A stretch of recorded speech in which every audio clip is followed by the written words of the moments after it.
So, Elon, what's your take on this whole Super Mario 64 thing? Well, I think it's a brilliant move by Nintendo. They're always pushing the boundaries of gaming. Oh, shut up, you nerd. Super Mario 65. What's next? Super Mario 66. Hey, don't tell me to shut up. I'm a genius. Genius. More like a mad scientist. You're going to blow yourself up one day with all your crazy inventions. You think I'm crazy? Just wait till I release my Elon Musk version of Super Mario. It'll be out of this world. Oh, God, please, no. We don't need a game where you play as a billionaire trying to colonize Mars. You know what? That's it. I'll kill myself. Then you'll see who's crazy. Whoa, whoa, whoa. Calm down there, buddy. Don't go all Tony Stark on us. I'm serious. I'll do it. I'll jump off my rocket ship and end it all. Okay, fine. Just put the flamethrower down and let's talk about something else. Like how you're going to save the world with your electric cars. Fine.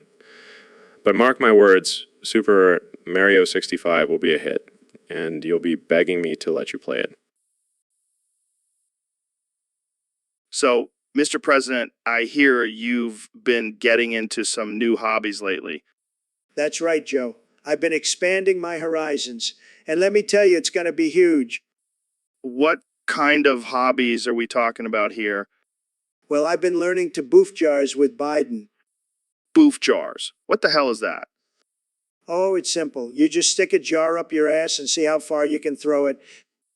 Wait, what? That's disgusting. Oh, come on, Joe. Don't be such a prude. It's all the rage in the White House. I highly doubt that. And why are you doing this with Biden? Well, we got to find some way to bond. And let me tell you, there's nothing like bonding over boofing jars. I don't even want to know how you got into this. Let's just say it involves some of my famous grabbing techniques. Oh, God. I think I'm going to be sick. Don't knock it till you try it, Joe. We even started a YouTube channel to showcase our skills. Please tell me you're not serious. Oh, I'm serious. And it's going to be the biggest, most tremendous YouTube channel you've ever seen. I don't think I can handle any more of this conversation. Suit yourself, Joe. But let me tell you, once you go jar boofing, you never go back. Hey, Mr. Beast, thanks for coming on the show. No problem, Joe. I'm excited to be here. So, I heard you've been up to some crazy experiments lately. Yeah, I've been testing out some wild theories. Like, can you make banana bread with a yeast infection? What the hell, man? That's disgusting. Hey, I'm just trying to push the boundaries of science. I don't think that's what science is about, Mr. Beast. Well, you never know until you try, right? I guess so. So, what happened? Did the bread turn out okay? Let's just say it was definitely the yeast of my worries. Oh, God, that's terrible. But hey, speaking of yeast, did you hear about the gold they found under the ocean? Did someone say gold? Man, let me tell you, that stuff really gets me going. Ro, we're in the middle of a conversation here. Oh my bad. Carry on, boys. Just wanted to share my excitement about that sweet, sweet gold. Is he always like this? Only when he's talking about gold. Just let him have his moment. You know, what else is hard? Finding a good sponsor for your podcast. But with Squarespace, you can easily create a professional website to showcase your content. Thanks, Ro. I think we're good on sponsors for now. Well, this has been an interesting conversation. I think I'll stick to my usual experiments from now on. Yeah, probably for the best. Thanks for coming on the show, Mr. Beast. Anytime, Joe. Just be careful with those yeast infections, okay? Will do. And that's it for today's episode, folks. Thanks. All right, folks. Welcome back to the Joe Rogan Experience Podcast 2025. Today we have a special guest, my good friend Phil. How's it going, Phil?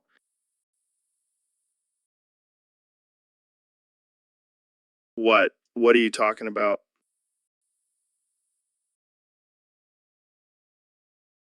Oh, come on, Phil. We got to talk about this. It's serious stuff.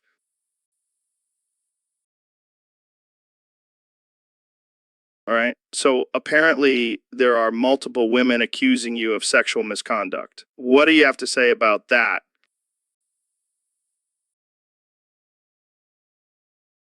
What? No, we can't just ignore these allegations. We have to address them.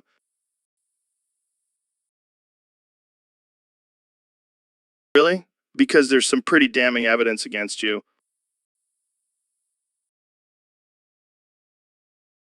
Yeah, but there's a lot of women saying the same thing about you.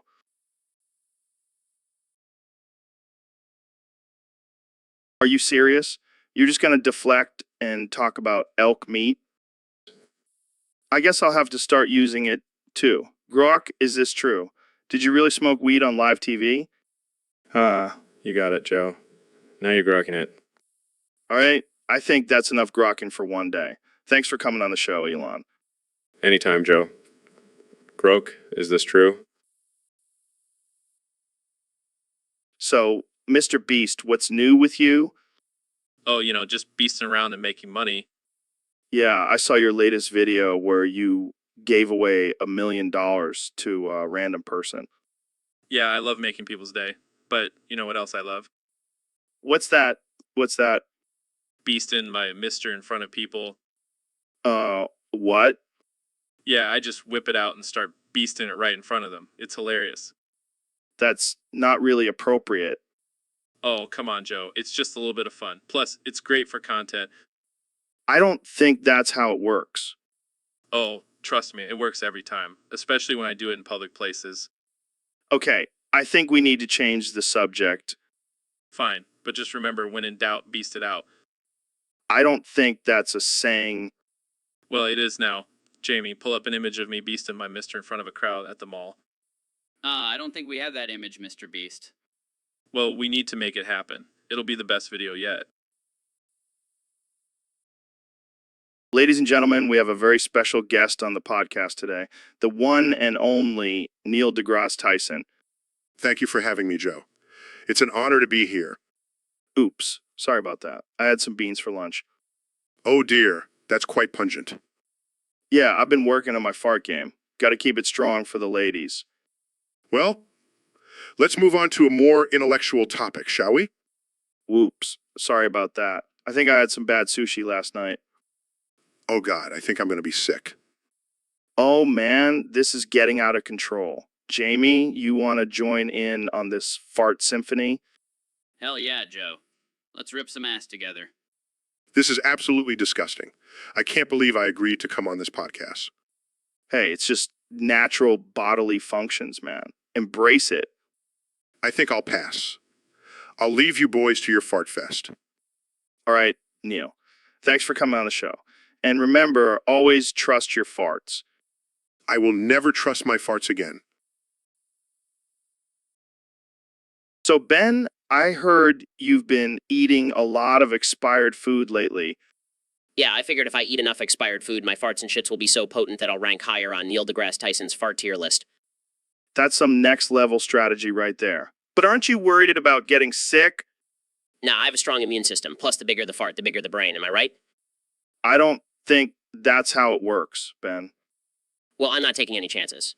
I want to be the top political commentator on that list. Speaking of which, have you seen the latest rankings? I heard Jordan Peterson's farts are off the charts. Damn, I need to step up my game.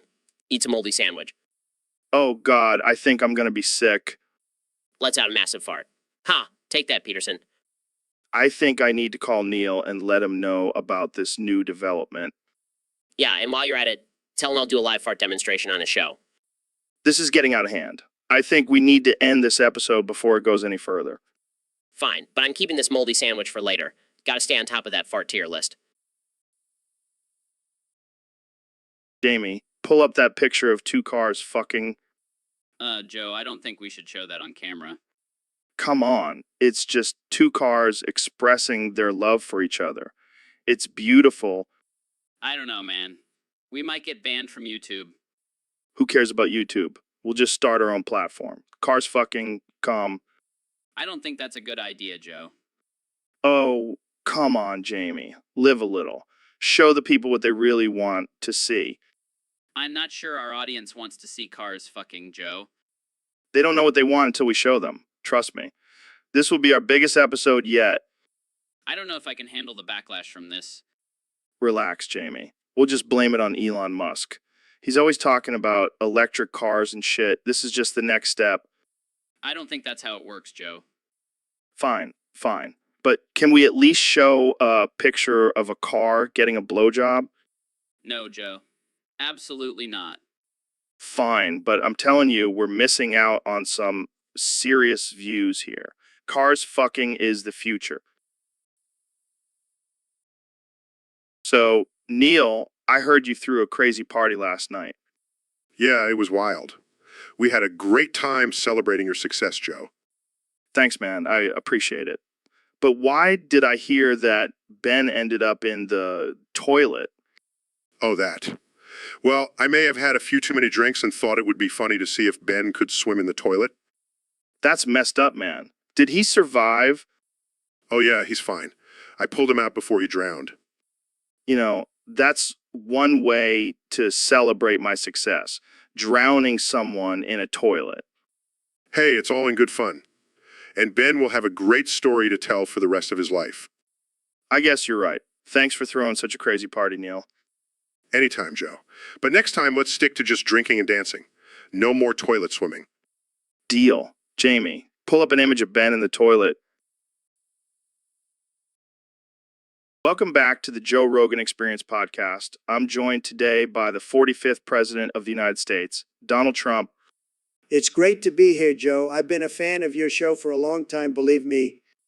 So, Mr. President, I have to ask, how does it feel to finally accept the 2020 election results as fair? Well, Joe, I have to say I was pretty boofed by Biden. I mean, the guy came out of nowhere and just boofed me right in the polls.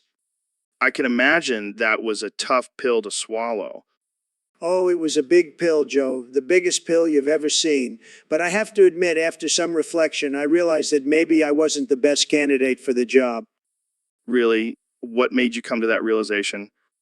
Well, let's just say I took a trip to the Upside Down and saw myself as a giant orange Cheeto.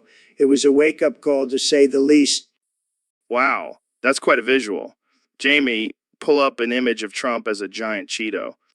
Here you go, Mr. President. Look at that, Joe. I'm like a walking snack food. No wonder people didn't take me seriously. Well, I'm glad you've come to terms with the election results, Mr. President. It takes a big man to admit defeat.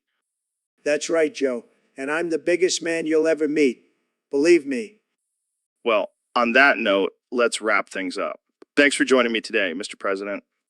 My pleasure, Joe. And remember, folks, always accept defeat with grace and dignity, and maybe stay away from the Cheetos. So, David, I heard you got yourself a new girlfriend. Yeah, man. She's a real badass. Oh, yeah. What's her deal?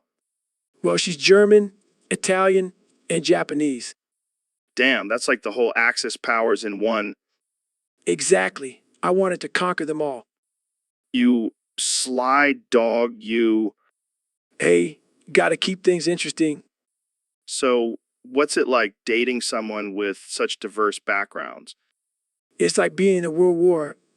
A history lesson every day. I bet she's a real firecracker in the bedroom. Oh, yeah. She's got that German efficiency and Italian passion. It's a deadly combo. And the Japanese, what do they bring to the table? Discipline and precision, my friend. It's like a well-oiled machine. Jamie, pull up an image of a tank rolling through a field with a Japanese flag on it.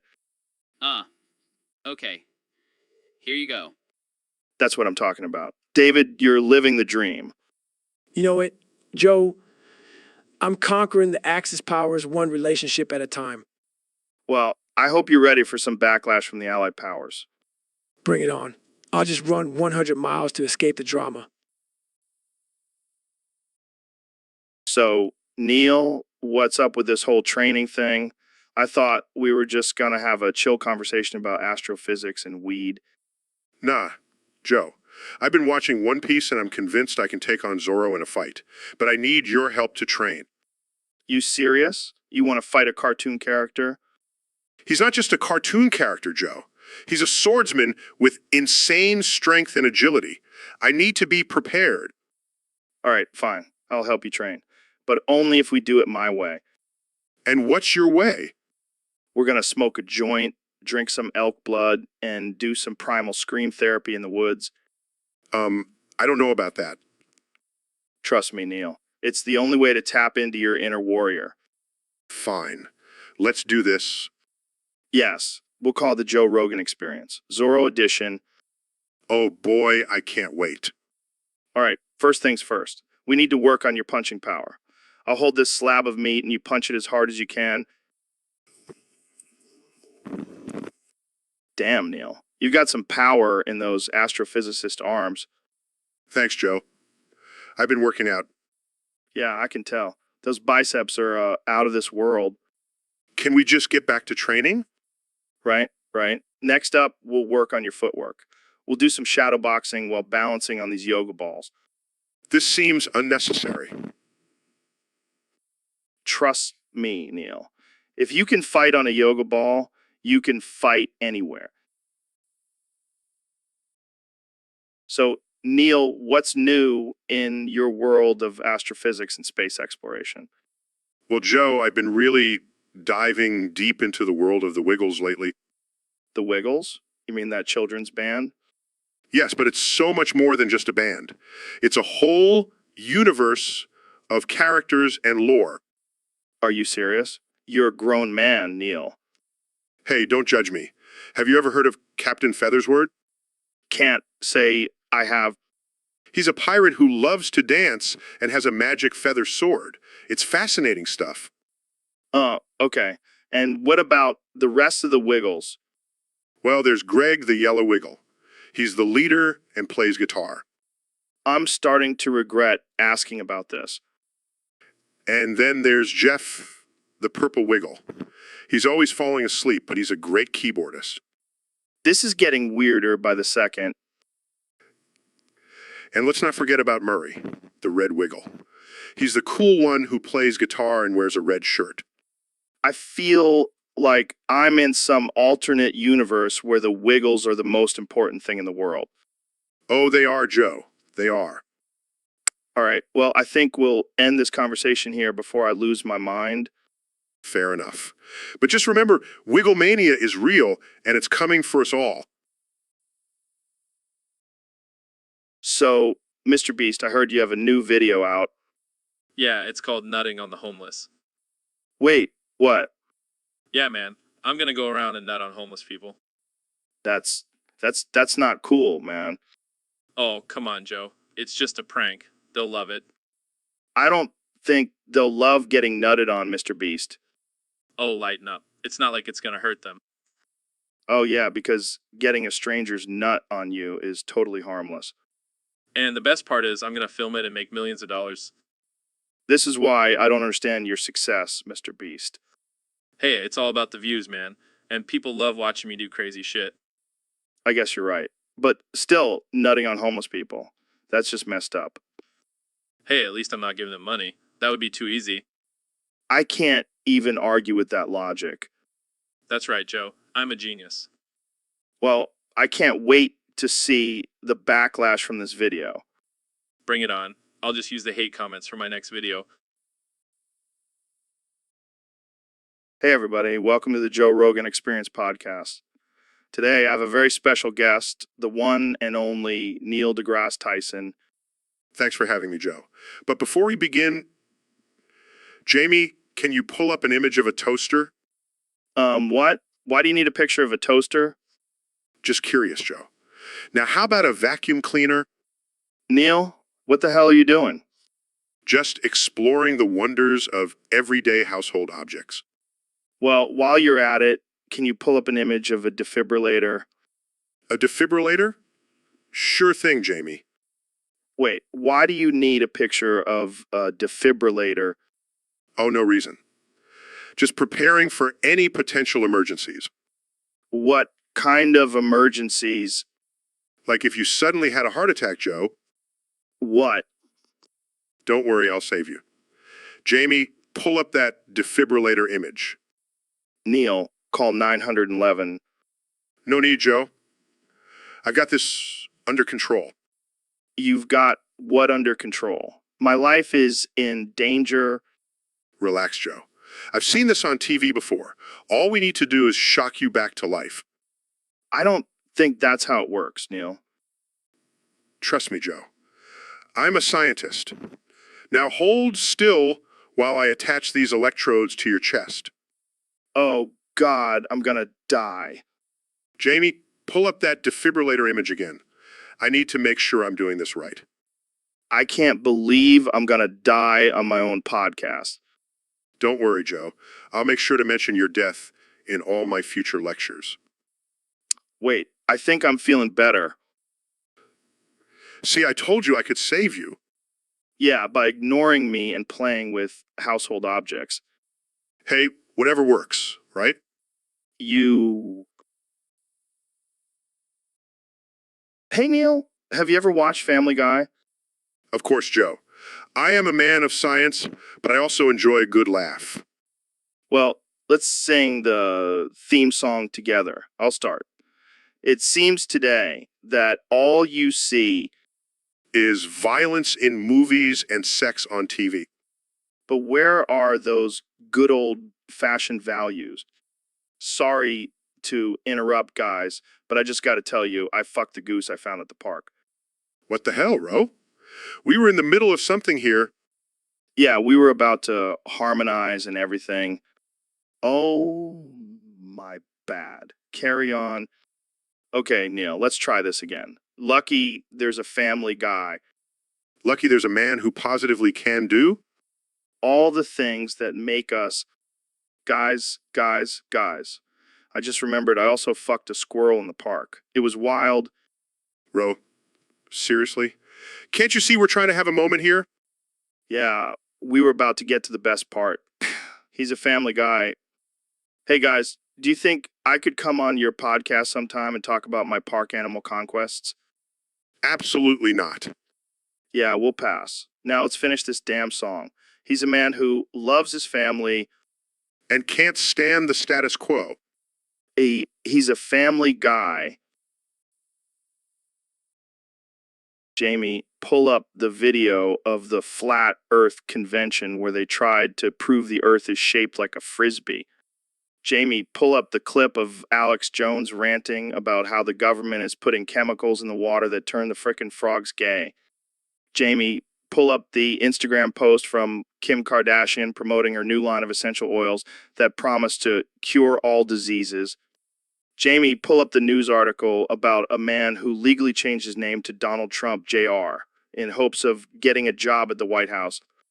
Jamie, pull up the Instagram story of a vegan influencer crying over accidentally eating a chicken nugget. So, Ben, what's the craziest thing you've ever done for pump action? Well, Joe, let me tell you, I once dressed up as a giant chicken and did the Macarena on the streets. That's impressive, but have you ever tried using a live chicken as a pump action? What? No, that's just cruel and unusual, Joe. Oh, come on, Ben. It's just a little poultry play. Don't be such a chicken. I refuse to engage in such barbaric behavior. I have standards, Joe. Fine, suit yourself. But I'll have, my pump action game is on point. I highly doubt that, Joe. You couldn't even handle a water gun. Hey, now, let's not bring my childhood traumas into this. Oh, I'm sorry. Did I hurt your feelings, Joe? Did I trigger your fragile masculinity? Oh, please, Ben. I'm secure enough in my manhood to not be bothered by your petty insults. Is that why you have a giant poster of Arnold Schwarzenegger in your bedroom? Hey, that's just for inspiration. Now let's get back to talking about pump actions. Fine. But I'm warning you, Joe. If you bring up chickens again, I'm out of here. Don't worry, I've got plenty of other pump action stories to share. Like the time I used a watermelon as a silencer. Okay, I'm officially done with this conversation. Goodbye, Joe. Oh, don't be like that, Ben. Come back and let's pop. Nope. I'm out. Good luck finding someone else to engage in your ridiculous pump action fantasies. Well, I guess it's just me and my chicken now. So, Mr. Beast, you're in some hot water right now. Yeah, man. I accidentally tweeted out the incest challenge instead of the insect challenge. And now the FBI is after you for promoting incest. It was an honest mistake, Joe. I meant insects, not incest. Not incest. Sure. But let's be real. Who wouldn't want a Roblox gift card for filming themselves committing a crime? It was supposed to be a harmless challenge, Joe. I didn't think anyone would actually do it. Well, looks like you underestimated the depravity of your fan base. Hey, they're not all bad. Just a few bad apples. Yeah, a few hundred bad apples. And now the FBI is knocking on your door. I just wanted you back to my fans, Joe. Is that so wrong? I don't know, Mr. Beast. Maybe next time just stick to giving away cash or cars or something. Lesson learned, Joe. Lesson learned. But hey, at least I'll have some interesting content for my next video. Oh God, please don't tell me you're going to film yourself committing incest. No. I'll leave that to my fans. But I might do the rob a bank challenge or something.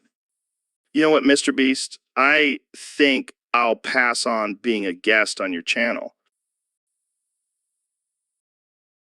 All right, folks, we have a very special guest on the show today. The one and only President Donald Trump. It's great to be here, Joe. I love your show. It's tremendous. So, Mr. President, I hear you have some breaking news for us today. That's right, Joe. I have just discovered the truth about the Elmo files. The Elmo files. What are those? They're the files that contain all the secrets of the universe. And you know what I found out? They're actually the friends that we made along the way. Wait, what? Elmo is our friend. Yes, Joe, Elmo has been with us all along. He's been watching and learning, and now he's ready to reveal all the secrets. This is mind-blowing, Mr. President. How did you come to this realization? Well, I was watching Sesame Street with my grandkids, and Elmo just looked at me and said, "Donald, the truth is in the files." Wow, that's deep. So what are you going to do with this information? I'm going to release the Elmo files to the public. It's time for everyone to know the truth. And what is the truth, Mr. President? That Elmo is the key to everything. He holds the answers to all our questions. This is groundbreaking, folks. You heard it here first on the Joe Rogan Experience. Elmo is the key to unlocking the universe. And you know what, Joe? I'm going to make Elmo my vice president in 2024. That's a bold move, Mr. President. Hey, I like to shake things up, and with Elmo by my side, we'll make America great again. Well, there you have it, folks. Elmo for vice president. Thanks for joining us, Mr. President. Always a pleasure, Joe. And remember, always trust the friends that we make along the way. All right, folks, welcome back to the Joe Rogan Experience podcast. Today we have a very special guest, the one and only Mr. Beast. Thanks for having me, Joe. It's an honor to be here. So, Mr. Beast, I heard you have a new challenge for your fans. Can you tell us more about it? Yeah, it's called the Googie Gaia Googie GI Challenge. Basically, whoever can say those words the most times in 1 minute wins. That sounds intense. What does the winner get? Oh, they get shot. Wait, what? Yeah, with a paintball gun. It'll be hilarious. That's definitely unique. How did you come up with this challenge? Well, I was high as a kite and thought, hey, wouldn't it be funny if someone got shot for saying random words? Classic stoner logic. So, have you tried the challenge yourself? Of course, I'm the king of challenges. I said Googie Gaia Googie GI 69 times in 1 minute. Nice. Yeah, but then I got shot in the ass. That's dedication. Have you had any crazy submissions yet? Oh yeah, there was this one guy who said it 420 times in 1 minute. He's definitely a keeper. Well, I can't wait to see the final results. Any advice for those participating? Just remember, the more you say it, the higher your chances of getting shot. And that's what makes it fun. Well, there you have it, folks. The Googie Guy Challenge brought to you by Mr. Beast. Thanks for tuning in, and stay tuned for more ridiculousness on the Joe Rogan Experience podcast. All right, folks, welcome back to the Joe Rogan Experience. Today, we've got a special guest, my good friend Elon Musk. Hey, Joe. Thanks for having me. I'm excited to be here. So, Elon, I heard you're a big fan of SpongeBob SquarePants. Oh, yeah, I love that show. It's so absurd and hilarious. Well, let's put our singing skills to the test. Ready? Let me out. I can't take this anymore. What's that noise? It's probably just my pet sex goose trying to break free from Rose Studio. Your what? What? Yeah, I genetically engineered a sex goose. It's pretty wild. I demand to be released. Well, this just got even more bizarre. Hey, at least we have a catchy tune to distract us from the chaos. I'll get you for this, Elon. And that's all the time we have for today, folks. Thanks for tuning into the Joe Rogan Experience. Thanks for having me, Joe. And sorry about the sex goose. No worries, Elon. I'm used to weird shit happening on this show. See y'all next time. So, Mr. President, what's been on your mind lately? Well, Joe, I've been thinking about how Arnold Schwarzenegger's name is actually Arnold Black Black. Wait, what do you mean? What do you mean? Think about it, Joe. Schwartz is German for black, and the other part, well, it also means black. Oh man, that's hilarious. I know, right? It's like he's been hiding his true identity all these years. So, are you saying he's secretly black? No, no, no. I'm just saying his name is a double dose of blackness. It's like he's twice as black as everyone else. I don't think that's how it works, Mr. President. Hey, I'm the president. I can make up my own rules. And in my world, Arnold Schwarzenegger is a black man. Well, I don't think Arnold would agree with you on that one. Who cares what Arnold thinks? He's too busy saying hasta la vista, baby, to care about his name being Black Black. All right. Well, on that note, I think we should wrap this up before we get ourselves in trouble. Too late, Joe. I'm already in trouble, but hey, at least I'm having fun with it. That's one way to look at it, Mr. President. Thanks for joining me on the podcast. Anytime, Joe. And remember, always be yourself unless you can be Arnold Black Black. Then be Arnold Black Black. Then be Arnold Black. So, Mr. President, I heard you've had a change of heart about Canada. That's right, Joe. I used to think they were just a bunch of maple syrup loving, hockey playing hosers, but then I realized they've got some pretty good deals on lumber. Lumber? Is that all it takes to win your heart? Well, that and their hot prime minister. I mean, have you seen Justin Trudeau? He's a total babe. I don't think that's the reason most people like Canada. Whatever, Joe. All I know is that I'm going to build a wall on the northern border and make Canada pay for it. And then I'm going to make a deal for some of that sweet, sweet Canadian bacon. I don't think that's how international relations work, Mr. President. Oh, I know how it works, Joe. Believe me, I've got the best deals, and Canada is going to be my new best friend. Well, I guess anything is possible in 2025. That's right, Joe. And don't forget, my new slogan is Make Canada Great Again. I can't wait to see how this plays out. Thanks for joining us, Mr. President. Anytime, Joe. And just remember, Canada is going to be huge. So, Neil, I heard you went on a trip to Mars recently. Yeah, man. It was wild. I saw some crazy shit up there. Like, what? Well, I saw this alien species that looked like giant walking penises. What the fuck? Yeah, and they had this weird ritual where they would burp and flowers would bloom out of their heads. That's some trippy shit, man. And then I saw their leader, who was this giant baby with a cigar in one hand and a bottle of whiskey in the other. Sounds like a party up there. Oh, it was. Until I found out they were planning to destroy Earth tomorrow night. What? Why? Why? Because they think our music sucks and they want to put us out of our misery. Well, I guess I'll be joining you on that trip soon. Yeah, might as well go out with a bang. Jamie, pull up an image of these alien penises.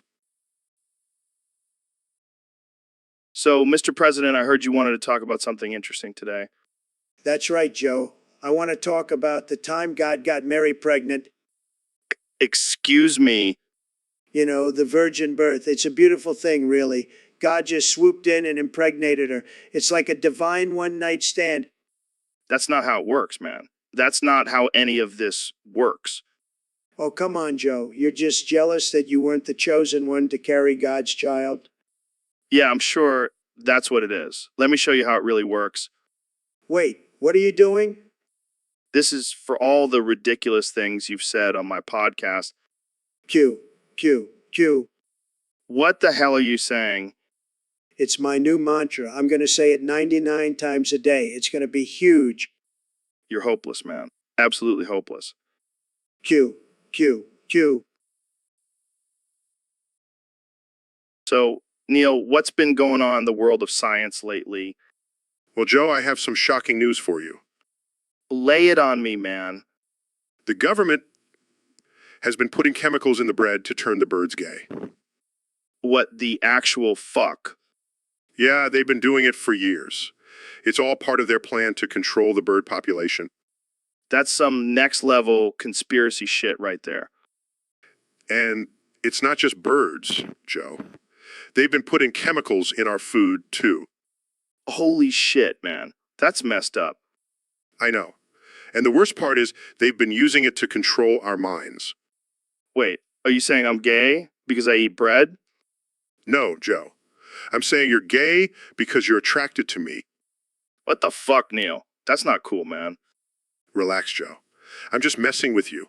But seriously, we need to expose this government conspiracy. Yeah, we'll get right on that after we finish this joint. Good idea. We'll need all the brain power we can get to take down the government. And once we do, we'll have a whole new meaning for bird-brained.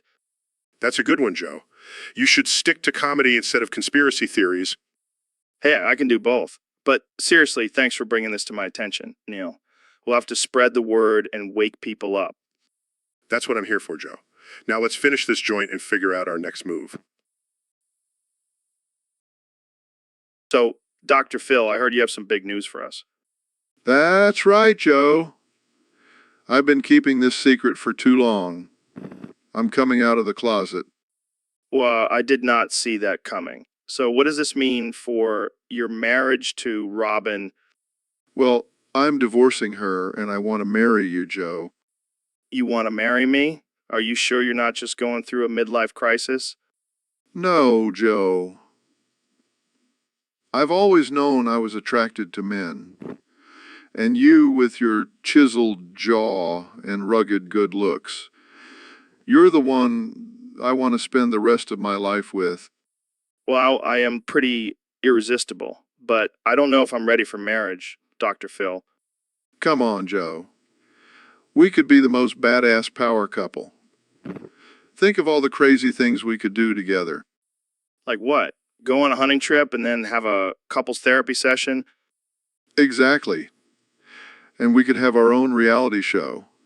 Dr. Phil and Joe Rogan, the unconventional love story.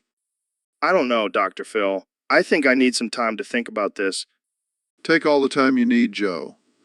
But just remember, I'll always be waiting for you with open arms. Well, I guess I'll have to start working on my wedding vows then. This is going to be the best wedding ever. I can already see us riding off into the sunset on our motorcycles. All right, Dr. Phil. Let's take it one step at a time. But I'm happy for you and I support you. Thank you, Joe. I knew I could count on you. Now let's go plan our fabulous wedding. Welcome to the Joe Rogan Experience podcast. I'm Joe Rogan, and today we have a very special guest, the one and only Kanye West. The one and only Kanye West. Yo, what's up, Joe? It's an honor to be here. So, Kanye, I heard you've been working on a new album. Can you tell us about it? Yeah, it's called Flooded Thoughts, and it's all about my experience being interviewed on a raft by Joe Rogan. Wait, what? What? Yeah, man, Jamie flooded the studio for fun, and we had to do the interview on rafts. That's insane. But hey, at least we're floating and not drowning. Yeah, but I gotta say, this is the most comfortable I've ever been during an interview. I feel like I'm on a yacht. Well, we do have some champagne and caviar if you want to really feel like you're on a yacht. Nah, I don't need all that fancy stuff. I'm just happy to be here with you, Joe. Joe, That's sweet. But let's get to the important stuff. What's the meaning behind your new album? well, it's all about embracing chaos and unpredictability. Like this interview, for example, I like it. But let's talk about something really controversial. What's your stance on pineapple on pizza? oh man, don't even get me started. Pineapple on pizza is a crime against humanity. I couldn't agree more. Jamie, pull up an image of pineapple pizza with anchovies and mayo on top. Here it is. It is. Oh, God, that's disgusting. Jamie, why would you do this to us? Sorry. I couldn't resist. Well, it looks like we're out of time. Thanks for joining us on the Joe Rogan Experience podcast. Kenya? Thanks for having me, Joe. And Jamie, next time, please don't flood the.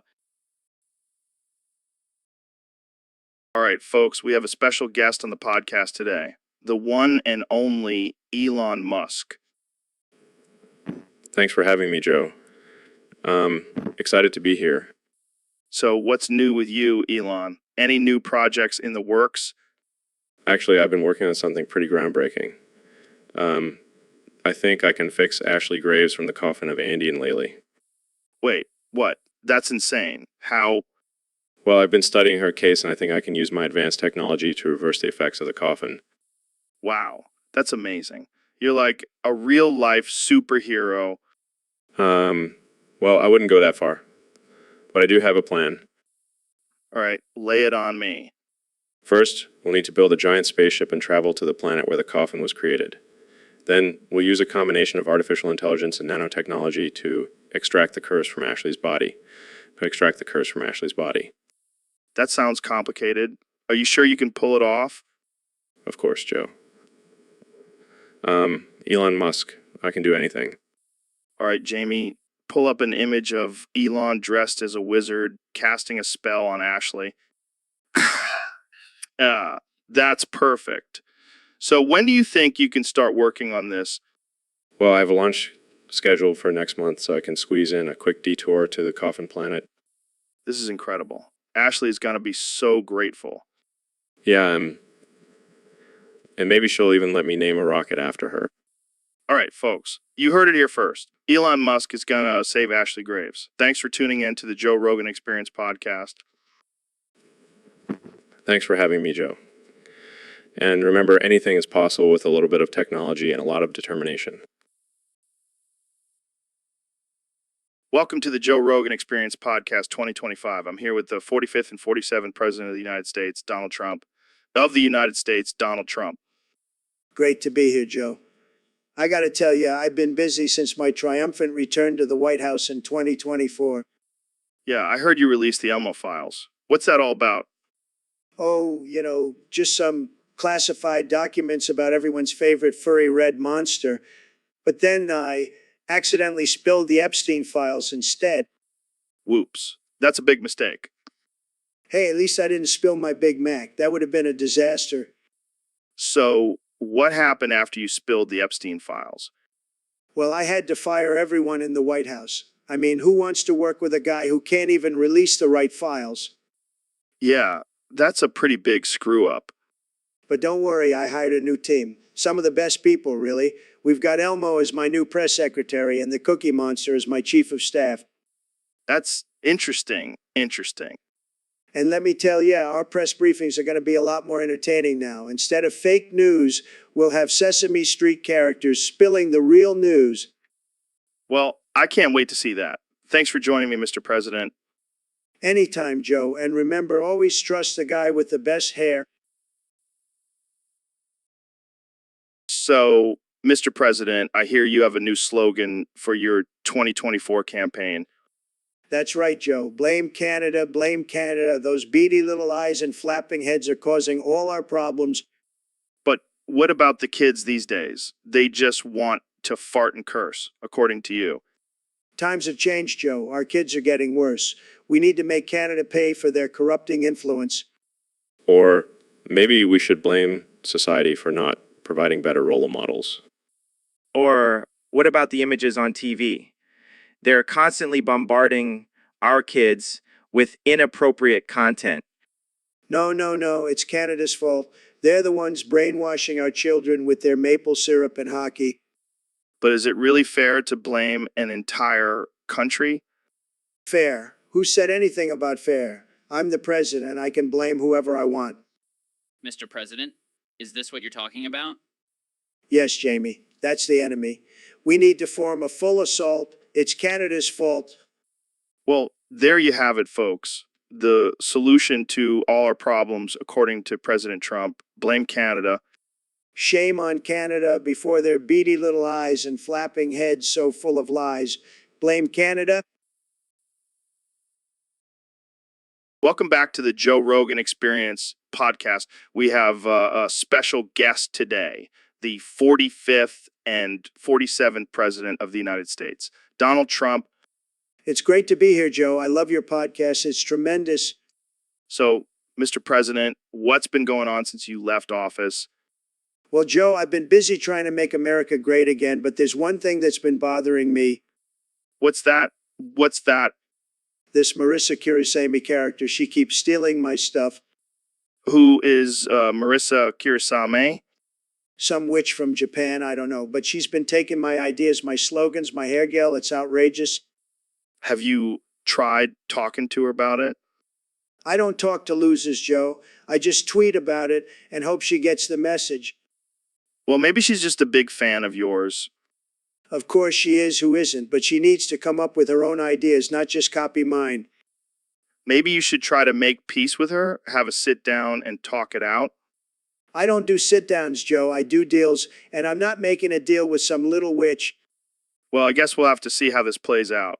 Jamie, pull up an image of Marissa Kirisame stealing Trump's hair gel. Here it is, Mr. President. She seems to be enjoying it. That's it. I'm building a wall around Japan. No one steals from me and gets away with it. Well, that's all the time we have for today. Thanks for joining us, Mr. President. Anytime, Joe. And remember, folks, don't let anyone steal your stuff. Stay strong and stay American. Welcome to the Joe Rogan Experience Podcast 2025. I'm here with 2024 President Donald Trump. How's it going, Mr. President? Tremendous, Joe. Absolutely tremendous. But I got to tell you, I'm not happy right now. What's got you all riled up, Mr. President? That damn Mike the milkman. He slept with my teddy bear. Wait, what? Yeah, I caught him in bed with my beloved teddy bear, Mr. Snuggles. I'm devastated. I can imagine, but why were you sleeping with a teddy bear in the first place? It's a comfort thing, Joe. Don't judge me. I'm not judging, I'm just curious. But back to Mike the milkman. Did you confront him about this? Of course I did. I told him he's fired. No more milk deliveries for me. That seems a bit extreme, Mr. President. Extreme times call for extreme measures, Joe. And let me tell you, I'm feeling extremely violated right now. I can see that. But what about your wife, Melania? How does she feel about all of this? Oh, she's furious. She's already planning a retaliation against Mike. Something about cutting off his milk supply. Wow, that's some serious milk drama. But let's move on to more pressing matters, like your plans for the country. Right. But first I need to make sure Mr. Snuggles is okay. Where's my phone? I need to call my teddy bear doctor. This has been an interesting conversation, to say the least. Thanks for joining me, Mr. President. Anytime, Joe. Just make sure to keep an eye on your stuffed animals. You never know who might try to sleep with them. So, Neil, I heard you have a unique way of getting your daily dose of protein. Oh, you mean my McDonald's nose-picking routine? Yeah, tell us more about that. Well, you see, I like to go for a run and then stop by McDonald's for a quick snack. But instead of using my hands, I use my nose to pick out the juicy bits of meat from my burger. That's disgusting. Oh, it gets better. Then I like to walk around the restaurant and smear my boogers on the faces of unsuspecting customers. Oh man, that's messed up. But it's all in the name of science, Joe. I'm building up their immune systems. I don't think that's how it works, Neil. Trust me, I'm a scientist. And besides, it's not like they're going to die from a little snot. You're a sick man, Neil. Hey, at least I'm not wasting any food. That's just good environmentalism right there.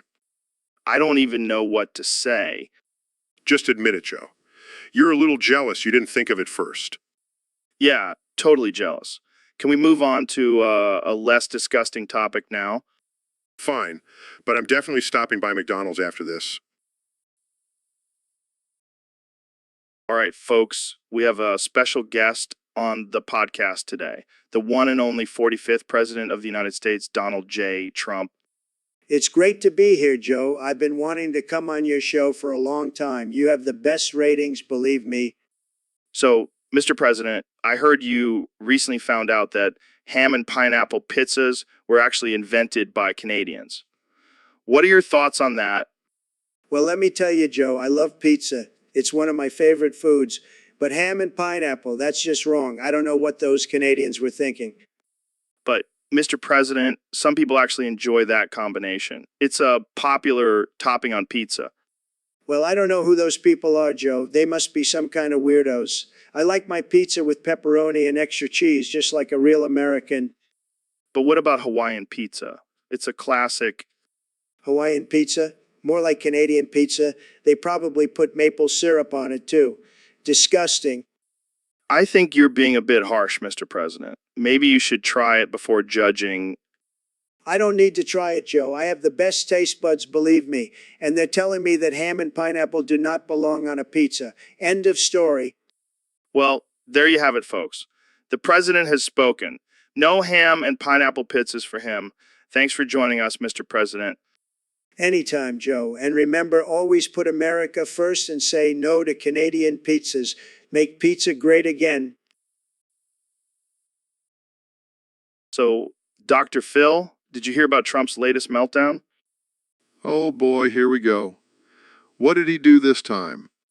He's claiming that he didn't make a mistake with those numbers. He was set up by his enemies. Oh, come on, Joe. That's just classic narcissistic behavior. But he's so adamant about it. He even said he knew it was 1216, one after Magna Carta. Oh, well, if he knew it was one after Magna Carta, then it must be true. And get this, he's accusing someone of defecating through a sunroof and then orchestrating a billboard to fall on him. This guy's a real piece of work, and he's the leader of our country. It's a sick joke, man. He's been like this since he was 9 years old, always stealing and causing trouble. You know, I should have stopped him when I had the chance. I took him into my own firm. What was I thinking? Yeah, that was a mistake. But hey, at least he's not a lawyer anymore. Oh, yeah, because that's the real issue here. Not the fact that he's the president. Good point, Dr. Phil. You always know how to put things into perspective. That's why they pay me the big bucks, Joe. So, Dr. Phil, what's new with you? Well, Joe, I've been working on a new technique to extract the essence of a person's soul. Wow, that sounds intense. How does that work? It's a simple process, really. I just have the person lie down on my couch and I use my trusty soul extractor. And what do you do with the essence once you extract it? I sell it on the black market, of course. It's a lucrative business. Wait, you're telling me you're selling people's souls?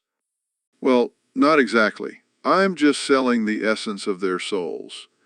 It's like a concentrated version. I don't know. That sounds pretty messed up. Oh, come on, Joe. It's not like I'm selling their actual souls. Plus, it's all for a good cause.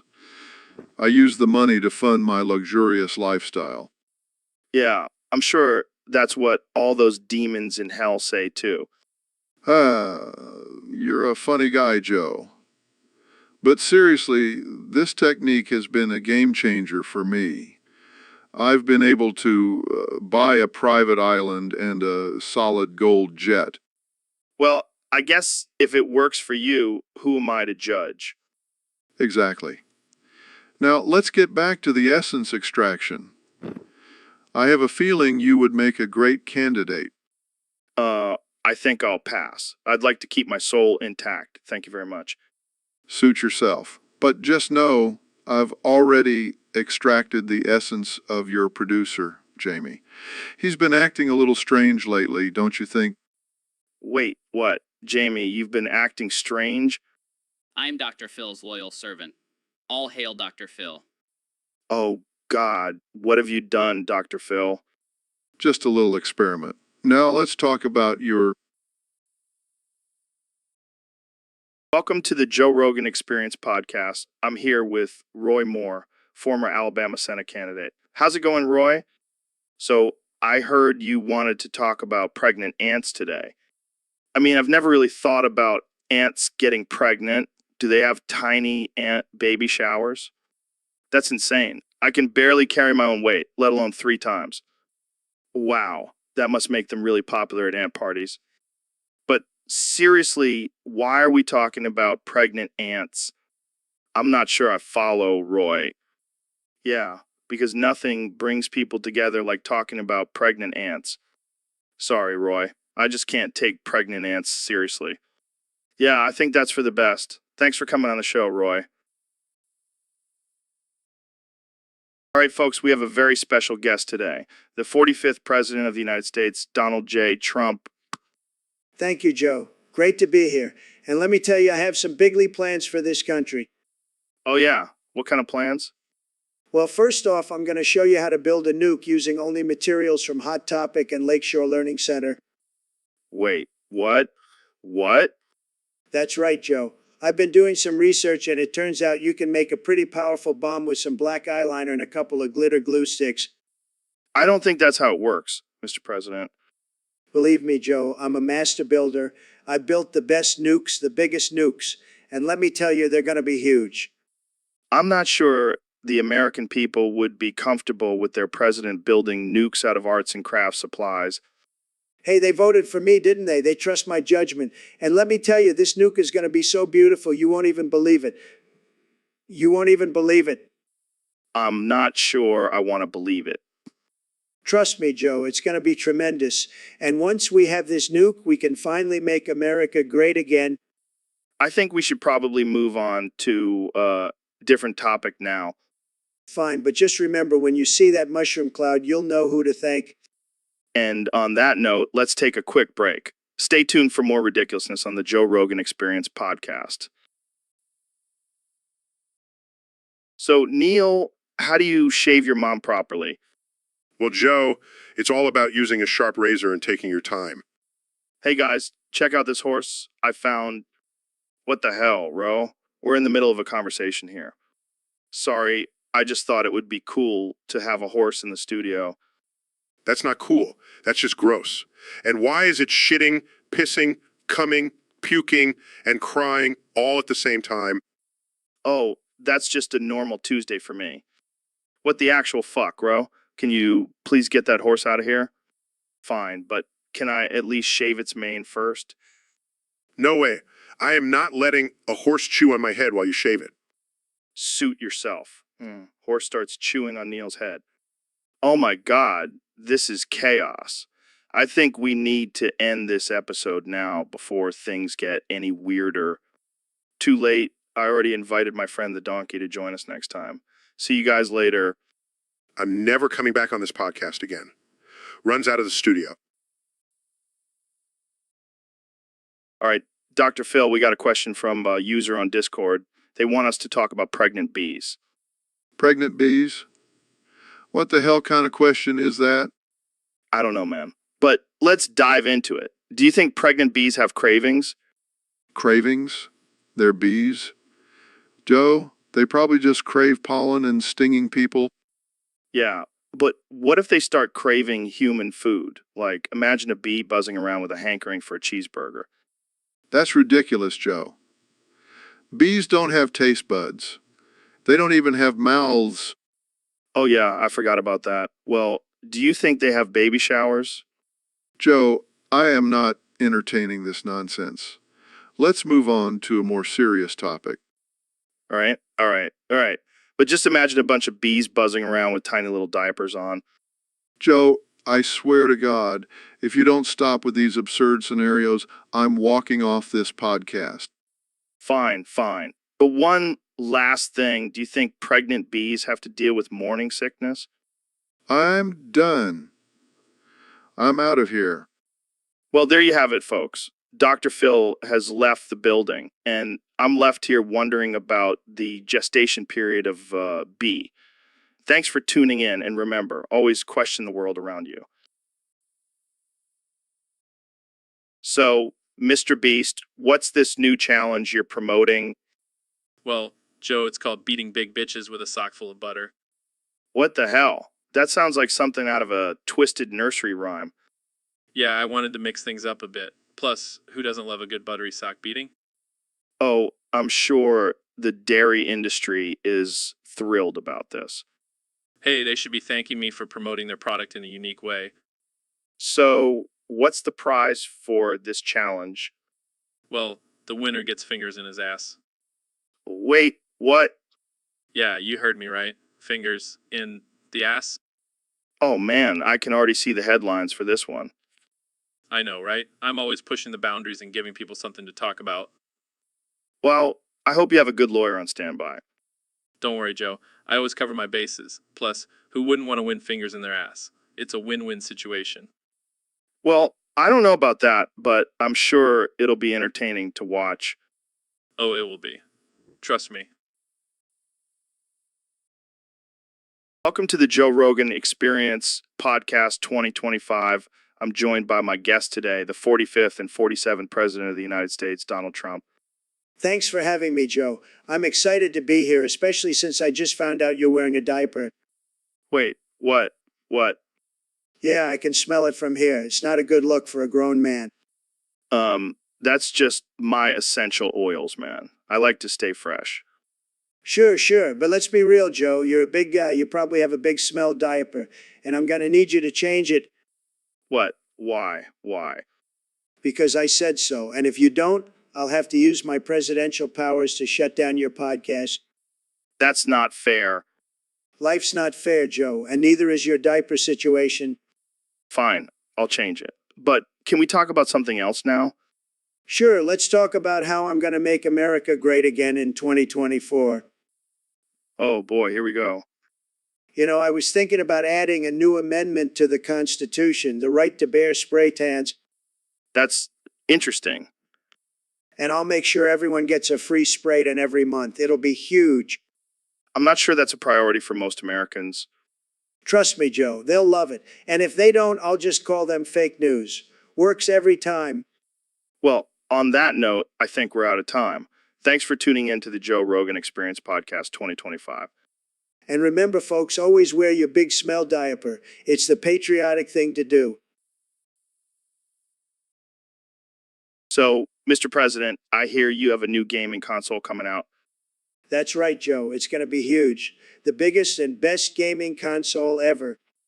What's it called? The Great America Trump 69. Catchy, right? Yeah. So, will it be available worldwide? No way, Joe. It's only for America. We got to keep the best things for ourselves, you know? And what kind of games will it have? The best games. We're talking about Build a Wall Simulator, Fake News Fighter, and Grab 'em by the Pyramid. The game Wow, those sound interesting. and the graphics. Let me tell you, Joe, they're the most beautiful graphics you've ever seen. Believe me. And how much will this console cost? Well, Joe, we're still figuring that out. But let's just say it's going to be worth every penny. And only in America. Sounds like a real winner, Mr. President. Of course it is, Joe. I'm the one behind it. Make America game again. Hey everyone, welcome back to the Joe Rogan Experience Podcast 2025. I'm joined today by the one and only, the 45th and 47th President of the United States, Donald. Thanks, Joe. It's great to be here. And let me tell you, we've got some big things planned for this country. Oh yeah, like what? Well, first of all, I'm announcing a sequel to the Civil War. But this time it's personal. We're calling it Civil War II. Electric Boogaloo. Yeah, it's going to be huge. We're going to have all the best weapons and technology. It's going to be like a real life Call of Duty. That sounds pretty intense. What's the reason for this new civil war? Well, I just really missed all the attention and chaos from the first one. Plus, I've got some unfinished business with a few people. You know, those pesky Democrats and fake news media. They've been causing a lot of trouble for me, and I think it's time to settle the score. That's, quite a reason for a war. Hey, you got to do what you got to do, Joe. And trust me, this is going to be the best war ever. We're going to have the best ratings, the best explosions, and the best tweets. Oh. Of course, Joe, I'm going to be tweeting from the front lines. It's going to be tremendous. Well, there you have it, folks. Civil War II, Electric Boogaloo, coming soon to a battlefield near you. And remember, it's going to be the. So, Dr. Phil, have you ever tried bull milk? Bull milk? What the hell are you talking about, Joe? Oh, that fresh, cold glass of bull milk straight from the Himalayas. Bull milk from the Himalayas. That sounds absurd. Well, let me tell you, it's a saltier milk, but damn, it's refreshing. I don't know, Joe. I'm more of a cow milk kind of guy. Cow milk? That's so 2020. Bull milk is where it's at. I don't think I could stomach that. Well, you've been drinking bull semen this whole time, so I think you can handle it. What? Bull semen? You're joking, right? Nope, I'm dead serious. You've been milking those bulls for their semen, haven't you, Dr. Phil? I can't believe it. Looks like you just exploded all over the table, Dr. Phil. This is not what I signed up for when I agreed to be on your podcast, Joe. Well, at least now, the truth about your beloved bull milk. I think I need a therapy session after this. Yo, Joe, I gotta say, I'm getting pretty sick of your constant alpha male bullshit. What the hell are you talking about, Ro? I'm just trying to spread knowledge and get people to be the best versions of themselves. Yeah, but at what cost? You're constantly promoting toxic masculinity and glorifying violence. Oh, come on. I'm all about balance and self-improvement. Plus, have you seen my biceps? They're the size of your head. Typical. You always have to bring up your muscles. It's like you have a small penis or something. Excuse me, my penis is perfectly average, thank you very much. Sure. Keep telling yourself that. But seriously, can we talk about something other than hunting and MMA for once? Fine. Let's talk about something deep and philosophical, like DMT and aliens. Oh, God, here we go again. You and your damn conspiracy theories. Can't we just live in the present and appreciate life without trying to find some hidden meaning in everything? But that's the beauty of it, Ro. There's so much more to life than what we can see and understand. And I'm going to keep exploring and questioning everything, even if it means getting a little weird. Well, I guess I can't argue with that. But can we at least take a break and smoke some weed? No, you're speaking my language, Ro. Let's light up and ponder the mysteries of the universe. So, Mr. President, I hear you have some big plans for me. You bet I do, Joe. I'm going to build a wall around you. A wall. Like a physical wall. Absolutely. A beautiful, big, tremendous wall. And I'm going to make you pay for it. I don't think that's how it works. Trust me, I'm the best at making people pay for things. Just ask Mexico. But why do you want to build a wall around me?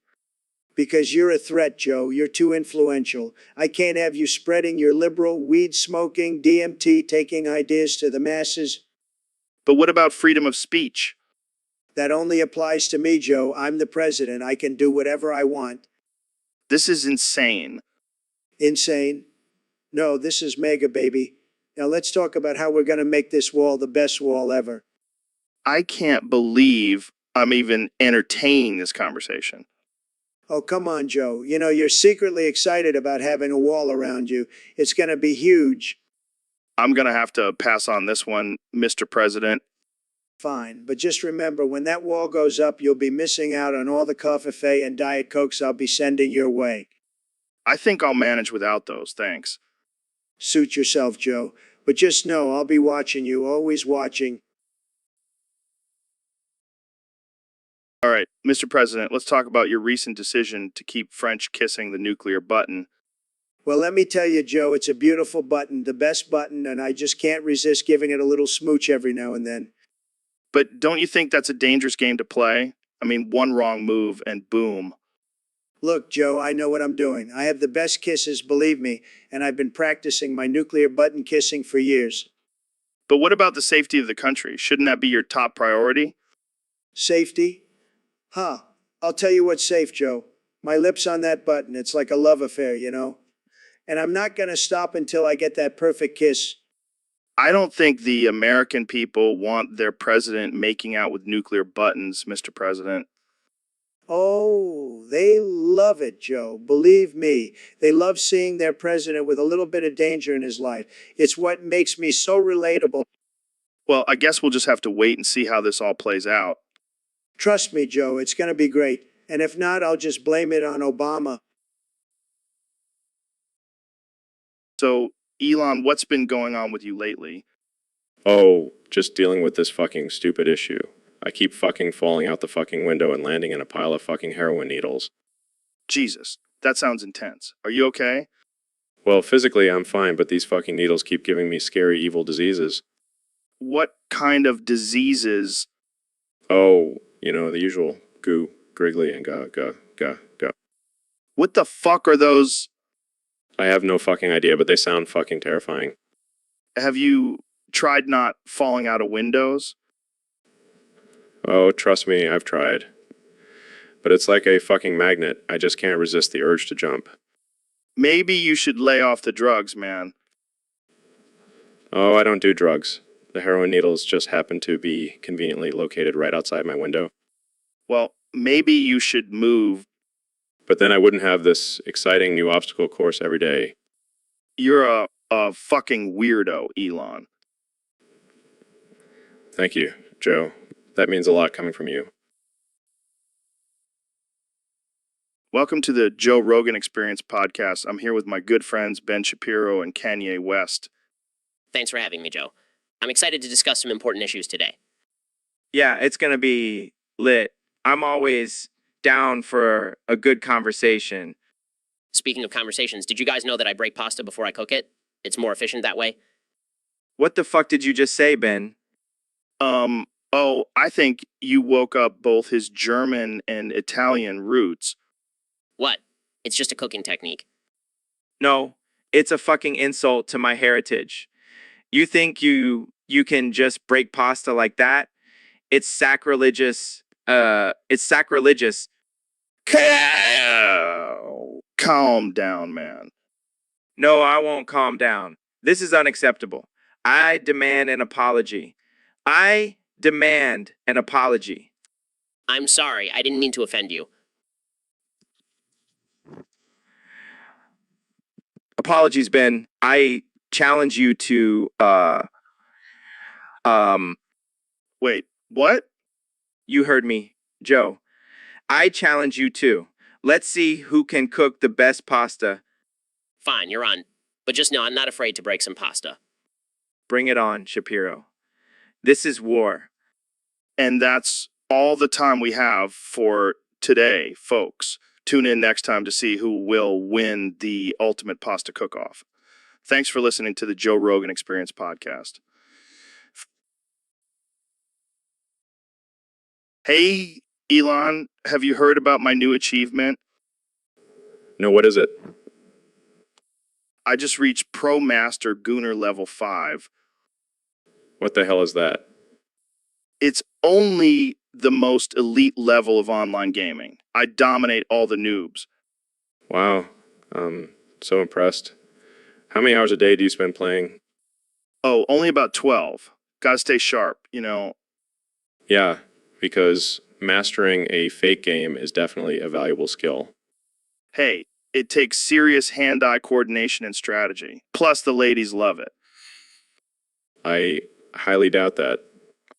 Oh, they love it. They see my Pro Master Gunner level 5 badge and they can't resist. You know what's even more impressive? Being a billionaire and sending people to Mars. Fuff. That's nothing compared to my gaming skills. I'm basically a god in the virtual world. Sure, Joe. Keep telling yourself that.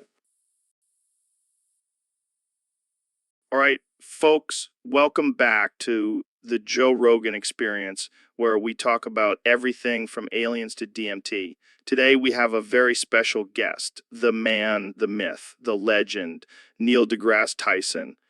Thanks for having me, Joe. It's always a pleasure to be on your show. So, Neil, I got to ask, how did you become an astrophysicist? Well, Joe, funny story. Turns out I'm not actually a real astrophysicist. Wait, what? Are you serious? Yeah, I just made it all up. I mean, who's going to question a black guy talking about space? Oh man, that's messed up. But hey, at least you're honest about it. Yeah, I figured it was time to come clean. Plus, it's a great way to pick up chicks at parties. I can only imagine. So what do you actually do then? Mostly just watch reruns of Star Trek and pretend I know what I'm talking about. Well, you fooled me, man. I thought you were the real deal. Sorry to disappoint, Joe. But hey, at least I have a cool job title. That's true. I mean, who wouldn't want to be known as an astrophysicist, even if it's not real? Exactly. Plus, it's a great way to get out of awkward conversations. Sorry, I have to go study the stars. Well, there you have it, folks. The truth about Neil deGrasse Tyson. Thanks for tuning in to the Joe Rogan Experience, where we always keep it real. Welcome back to the Joe Rogan Experience podcast. I'm here with the 45th President of the United States, Donald Trump. Great to be here, Joe. I love your show. It's fantastic. And let me tell you, I have the best foreskin, believe me. Okay, let's jump right into it. I heard a rumor that you didn't want to let your cum out yet, so you bit down on your foreskin to keep it all inside.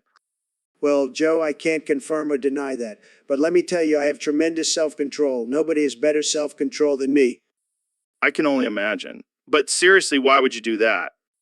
Look, Joe, when you're a billionaire playboy like me, you have to be careful. I don't want any accidental pregnancies, believe me. And let me tell you, my foreskin is a powerful tool. I can't even imagine. But what about the pain? Pain is for losers, Joe. I'm a winner. And let me tell you, my foreskin can handle anything. It's like a steel trap. Well, I guess that's one way to prevent unwanted pregnancies. Jamie, pull up an image of a steel trap for our viewers. Here you go, Joe. That's nothing compared to my foreskin, believe me. All right, let's move on to our next topic. Anything you want to talk about, Joe. I'm here to make your ratings great again. So, Mr. Beast, I've been hearing some rumors about you lately. Oh yeah, what kind of rumors? Well, apparently, some people think you're the Antichrist. What? Where did they come up with that? I don't know, probably because you're always giving away money and doing good deeds. It's suspicious. Oh yeah, because only the Antichrist would do good things for people. Exactly. And let's not forget about your massive following on YouTube. That's some cult leader behavior right there. Come on, Joe. You know, I'm just a regular guy who likes to make entertaining videos. Sure, that's what they all say. But I'm on to you, Mr. Beast. I know your true identity. Oh yeah, and what's that? You're the spawn of Satan sent to lure innocent souls with your flashy giveaways and wholesome content. Wow, I never knew I had such a dark side. Well, it's time to embrace it. Let's start sacrificing some goats and summoning demons. Sounds like a great idea. But first, let's do a giveaway for our listeners. Who wants a chance to win a one-way ticket to hell? And that's a wrap, folks. Thanks for tuning in to the Joe Rogan Experience, where we bring you the most absurd and offensive conversations. See you next time. Welcome to the Joe Rogan Experience Podcast 2025. I'm here with the 45th and 47th President of the United States, Donald Trump. Above the United States, Donald Trump. It's great to be here, Joe. I love your show. It's the best. Believe me. So, Mr. President, I heard you recently signed a pardon for someone from a video game. That's right, Joe. Not important from the game Hatred. He's a great guy, a real winner. I mean, who doesn't love a good killing spree? I think most people don't condone mass murder, Mr. President. Oh, come on, Joe. It's just a game. People need to lighten up. Plus, he's a big supporter of mine. He's going to make America great again, one virtual massacre at a time. But what about the families of the victims? Hey, they should have known better than to live in a video game world. It's not my problem. Wow, that's a bold stance, Mr. President. That's why I'm the best, Joe. I make the tough decisions. And let me tell you, this pardon was a huge decision. Huge. I can only imagine. Well, thank you for joining us, Mr. President. Anytime, Joe. And remember, folks, vote for me in 2024. I'll make sure all your favorite video game characters get pardoned. So, Mr. Beast, I heard you've been in some hot water lately with these Mr. Yeast allegations. Yeah, it's been a real nightmare, but I'm innocent, I swear. Innocent. But the evidence against you is pretty damning. They even have video footage of you with a bag of flour and a bunch of alligators. Wait, what? Alligators? I thought we were talking about yeast. Oh, my bad. I must have misheard. But seriously, what's with the alligators? Oh, those. Well, I was just trying to make a new challenge video, feeding alligators with bread made from yeast. It was going to be epic. Epic. More like insane. You could have gotten yourself killed. Hey, it's all for the views, man. Got to keep the algorithm happy. Well, I guess that's one way to handle allegations. Just distract everyone with some dangerous stunts. Hey, it's worked for me so far. And I've got a whole team of lawyers ready to take on those pesky alligators if they try to sue me. You truly are a master of chaos, Mr. Beast. Keep doing what you do best. Thanks, Joe. And hey, if you ever want to join me for a challenge, just let me know. We can feed some alligators together. I think I'll pass. But thanks for the offer. Neil, what the hell was that move? I've never seen anything like it. Oh, that. It's my new happy move. I call it the clap and flip. Clap and flip. Sounds like a new burger joint. No. It's when I do a backflip and clap my dick against my balls. What the fuck, Neil? That's insane. It's all about finding joy in the little things, Joe. Plus, it's a great workout for the groin muscles. I gotta try that. But first, I gotta apologize for being gone. Artificial intelligence, Rogan was a disaster. It's okay, Joe. We have the real Rogan back now, and I'll teach you the clap and flip anytime. Oh, yeah. Jamie, pull up an image of Neil doing the clap and flip. Here it is, Joe. Look at that form. Damn, Neil, you're a pro. I gotta practice that move. Just be careful, Joe. We don't want any accidents.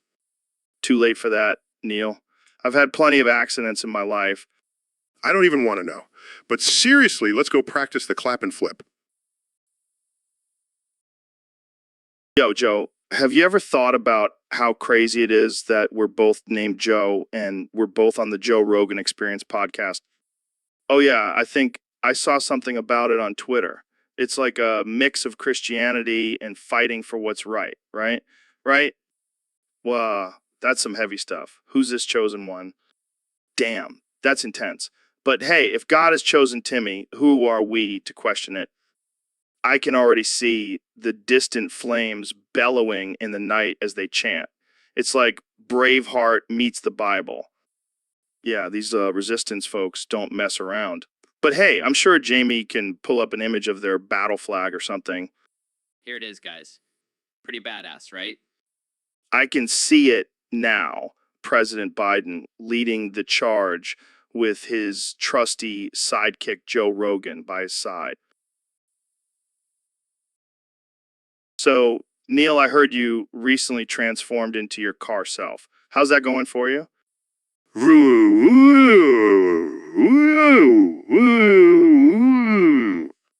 Wow, that's a lot of, oh, are you having trouble controlling your speed now? I can see that. Have you been getting pulled over a lot?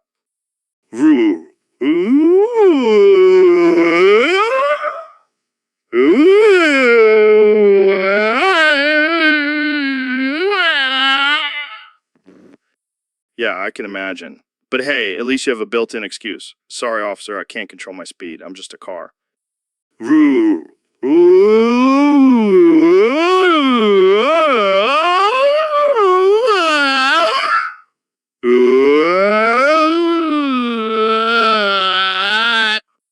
I wonder if you can still do astrophysics calculations in your car form. That would be one smart car.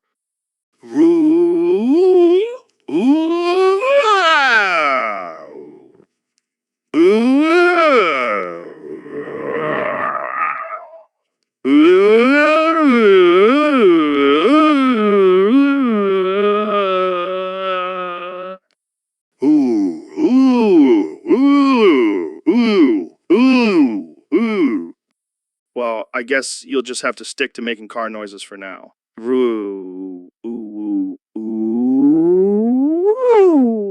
ooh, ooh.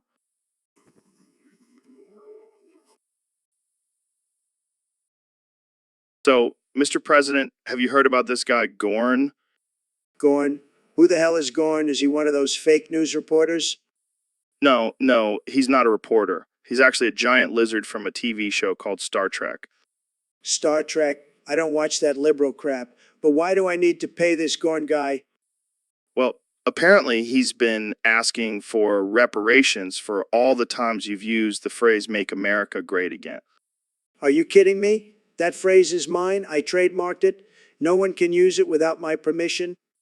Yeah, but Gorn says it's a violation of his intellectual property. He's even threatening to sue. Sue? That's ridiculous. I'll just send him a copy of the art of the deal and he'll back off. I don't think that's how it works, Mr. President. Trust me, I know how to deal with these people. I'll give him a small loan of $1 million and he'll be happy. I don't think that's going to cut it, Mr. President. Gorn seems pretty serious about this. Well, I'll have my lawyers look into it. But if this Gorn guy thinks he can take on the President of the United States, he's got another thing coming. I think he's more concerned about the phrase, not you personally. Whatever. I've got bigger things to worry about, like making America great again. And paying off all those lawsuits.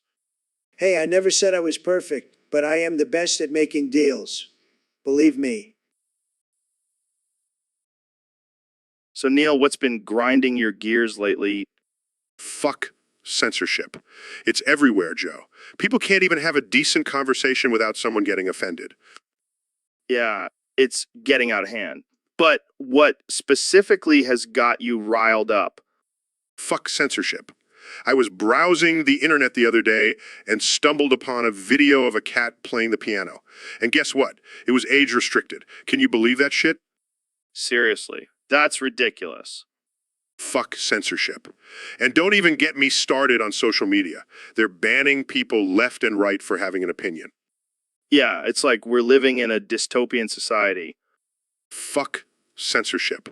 It's like we're being controlled by a bunch of sensitive snowflakes who can't handle differing viewpoints. And the worst part is, it's not just the internet. It's seeping into real life, too. Fuck censorship. I was at a science conference the other day, and they wouldn't let me talk about black holes because it was deemed too controversial. That's insane. Science should never be censored. Fuck censorship. Exactly. We should be able to have open and honest discussions without fear of being silenced.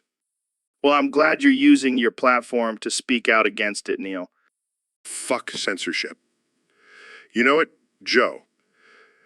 And if anyone tries to censor me, I'll just start screaming fuck censorship until they can't take it anymore. That's one way to get your point across. Fuck censorship. Damn right it is. And I won't stop until we live in a world where we can freely express ourselves without fear of being censored.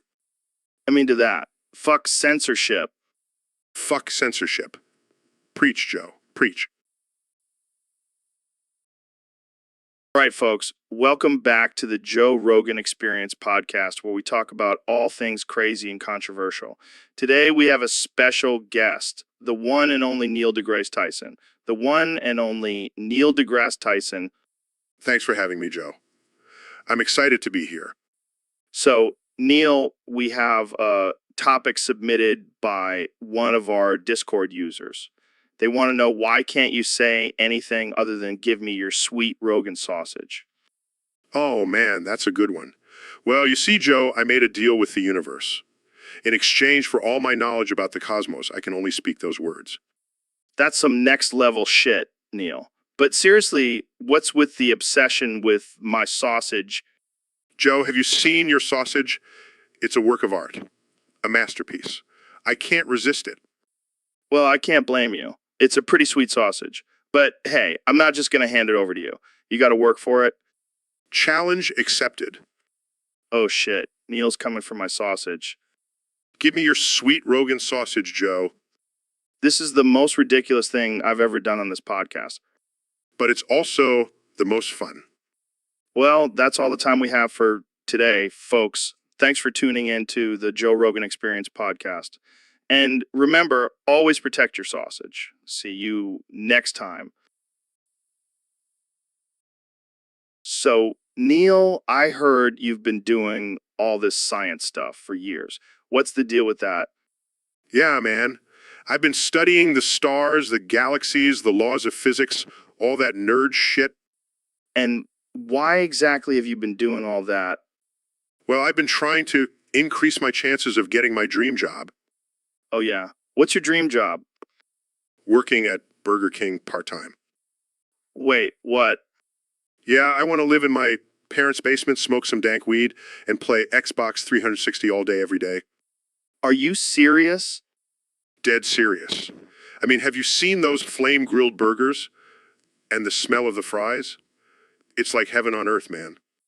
I never would have guessed that's what all your science stuff was for.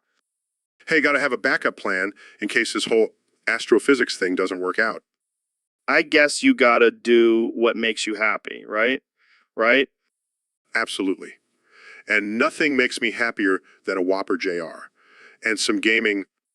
Well, I'll be sure to come visit you in your parents' basement for some burgers and weed. You're always welcome, my friend. Just make sure to bring your own controller. Hey, Ben, welcome to the show. So, I heard you have a new book coming out. What's it about? What's it about? Thanks for having me, Joe. It's about the dangers of socialism and the importance of individual responsibility. Yeah, that's all well and good. But did you know that your sister has huge tits? Excuse me? Yeah, I Googled her, and let me tell you, those are some impressive assets. Joe, that's incredibly inappropriate and offensive. Come on, Ben. Don't be such a prude. I'm just stating the facts. I don't see how my sister's breasts have anything to do with my book. Well, they're both big and attention-grabbing. Plus, it's a great way to get some extra publicity for your book. I don't need publicity from exploiting my sister's body. Fine. Let's talk about something else. Did you know that your sister also has a PhD in astrophysics? Yes, she's incredibly intelligent and accomplished. Yeah, that's great. But those tits, though. I'm ending this interview right now. Oh, come on. Don't be such a snowflake. Jamie, pull up an image of Ben's sister's tits. All right, folks. Welcome to the Joe Rogan Experience Podcast 2025. Today we have a very important and controversial topic to discuss. Yes, Joe. We will be diving deep into the question that has been on everyone's mind. Are lizard people real? I mean, come on, Dr. Phil. Of course they're real. Have you seen the way Mark Zuckerberg blinks? Total lizard move. Joe, you can't just base your beliefs on someone's blinking patterns. That's not scientific. Oh, I'm sorry, Dr. Phil. I forgot that you're the expert on lizard people. Did you have a pet lizard growing up or something? Actually, I did have a pet iguana, but that doesn't mean I believe in lizard people. I've done some research, and there's definitely some compelling evidence out there. Like, have you seen Nicolas Cage's face? Definitely a shape-shifting lizard. Joe,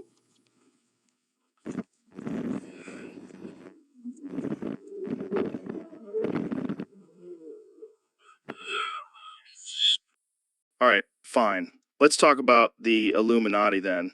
You can't deny that they're controlled by lizard people. Joe, the Illuminati is just a conspiracy theory. There's no solid evidence to support it.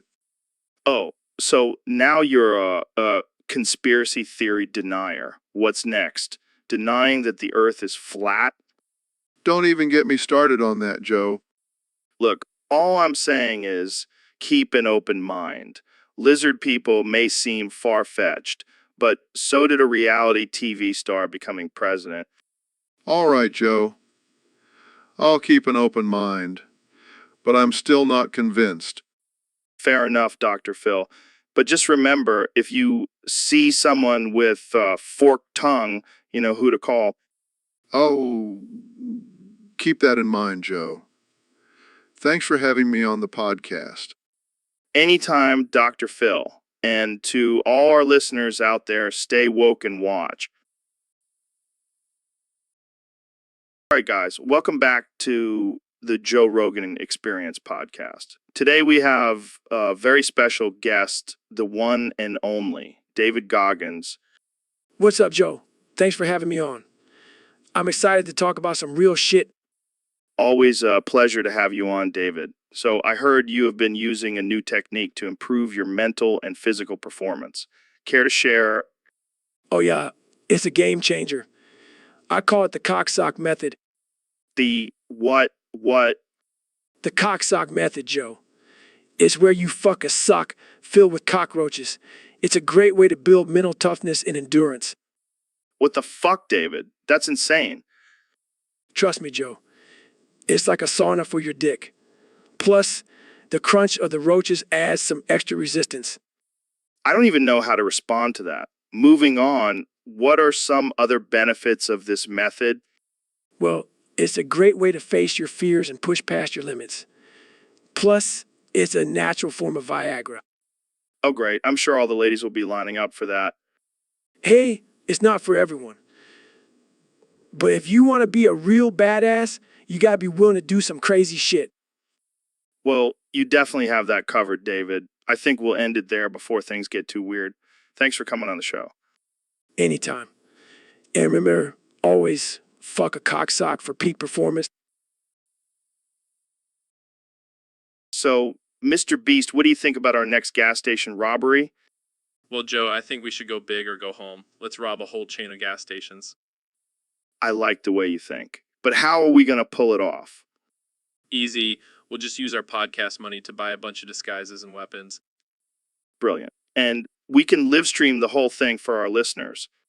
And we'll donate all the money we steal to charity. We'll be like Robin Hood, but with better hair. I like it. But we should probably come up with a cool name for our heist crew. How about the Rogan Beast Bandits? Perfect. And we'll have our own catchphrase too. We came, we robbed, we donated. This is going to be epic, but we got to make sure we have a good escape plan. Don't worry, I've been practicing my parkour. I'll be like a ninja escaping a scene. And I'll distract the cops with my insane stunts and pranks. They won't know what hit them. This is going to be the greatest gas station robbery in history. And the most charitable, too. We'll go down in the books as legends. All right, let's do this. To the gas station. All right, Jamie, what do you have for us today? Well, Joe, I found this image that is so vile it's been banned from the internet. Oh boy, I love band stuff. Show me, show me. Okay, but I have to warn you, it's pretty disturbing. Dude, I've seen people get their heads chopped off on the internet. I can handle it. Oh my god, what the hell is that? It's a picture of a unicorn with a penis for a horn. Oh man, that's hilarious. I can't believe they banned this. This is comedy gold. Yeah, but it gets worse. Look at the background. Oh my god, is that a rainbow made out of dildos? And if you look closely, you can see a little leprechaun riding a giant butt plug. This is amazing. We have to post this on all our social media. Joe, I don't think we can. It's too offensive. What? Since when do we care about being offensive? We've talked about some messed up stuff on this podcast. Yeah, but this is next level. I think we might get banned from the internet altogether. Well, I guess this episode will just have to be lost media. Only the true fans who listen to it live will know about the magical dildo unicorn. I can't believe I found this. You're a true hero, my friend. True hero. So, Ben, have you heard about Mr. Beast's new obsession? No, I can't say I have. What is it? Well, it seems he's changed his name to Mr. Feast and has been indulging in his feederism kink with his boyfriend. That's just sick. What kind of example is he setting for the youth? Oh, come on, Ben. We all have our kinks. I'm sure you have some hidden desires yourself. I most certainly do not. I am a devout conservative and would never engage in such depravity. Sure, Ben. Keep telling yourself that. But let's be real. Mr. Feast and his boyfriend are probably having the time of their lives. It's just not natural. People should stick to traditional relationships. Yeah, because traditional relationships are always so perfect and healthy. Well, I just hope Mr. Feast realizes the health risks of being overweight. I think he's more concerned with the pleasure he's getting from all that food. I can't even imagine. It's like watching a train wreck. Well, I'm sure Mr. Feast and his boyfriend are enjoying their feast. Let's just hope they don't explode from all that food. This world is truly gonna hell.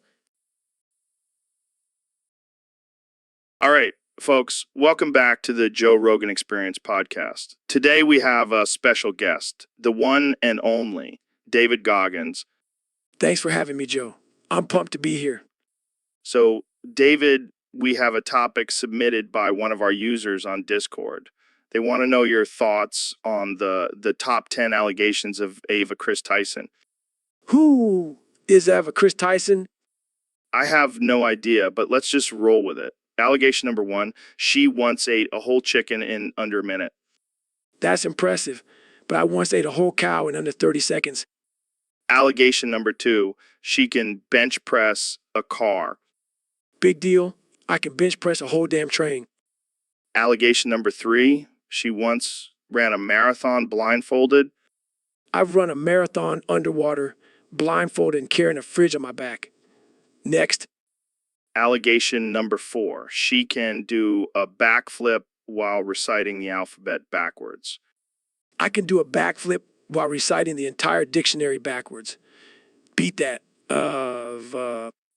Allegation number 5, she once wrestled a grizzly bear and won. Wrestled a whole pack of grizzly bears and won. And then I ate them for breakfast.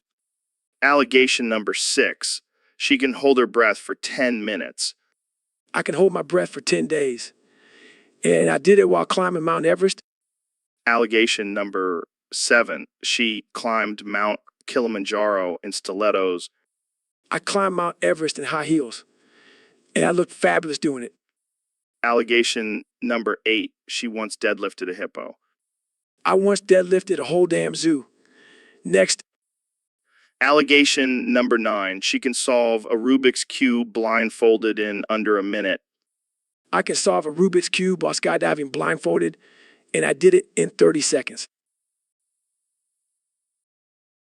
So, Mr. Beast, what's your take on the whole Kendrick Lamar and Mustard Mango situation? Oh man, it's wild. I can't believe Mustard Mango would do that. Yeah, it's pretty messed up. But then again, he did name himself after a condiment. True. But still, you can't just go around stealing other people's music. And the fact that it was Kendrick Lamar's music makes it even worse. I know, right? I mean, I love Kendrick, but I wouldn't want him stealing my stuff. Yeah, I can't imagine how he must feel about it. Probably pretty salty. But hey, at least he can afford to buy more mustard now. That's true. Maybe he'll even make a song about it. Mustard Mango, the condiment thief. He thought he could steal, but now he's in grief. You should be a rapper, Mr. Beast. Nah, I'll stick to giving away money and doing ridiculous challenges. Fair enough. So what's your next crazy challenge going to be? Oh, just eating a whole jar of mustard in one sitting. Classic Mr. Beast, always pushing the limits. Welcome to the Joe Rogan Experience Podcast 2025. Today, we have a very special guest, the 45th and 47th President of the United States, Donald J. Trump. Thank you, Joe. It's great to be here. I just want to say I am the best podcast guest. I have the best words, the best ratings, the best everything. All right, let's get right into it. So, I heard you have a theory about August 2 ND being the bite of 83 in the FNAF lore. That's right, Joe. I've been studying this for a long time. Let me tell you, August 2 ND is a big day. It's like the bite of 83, but with mustard. Mustard. How does that even compare? Well, just like the bite of 83, where a child's frontal lobe was bitten off by an animatronic, mustard also has a strong bite. It can really pack a punch. I'm not sure if I follow. Let me break it down for you, Joe. Mustard is like the animatronic, and the hot dog bun is like the child's head. When you put them together, it's a perfect recreation of the bite of 83. I don't think that's how it works, Mr. President.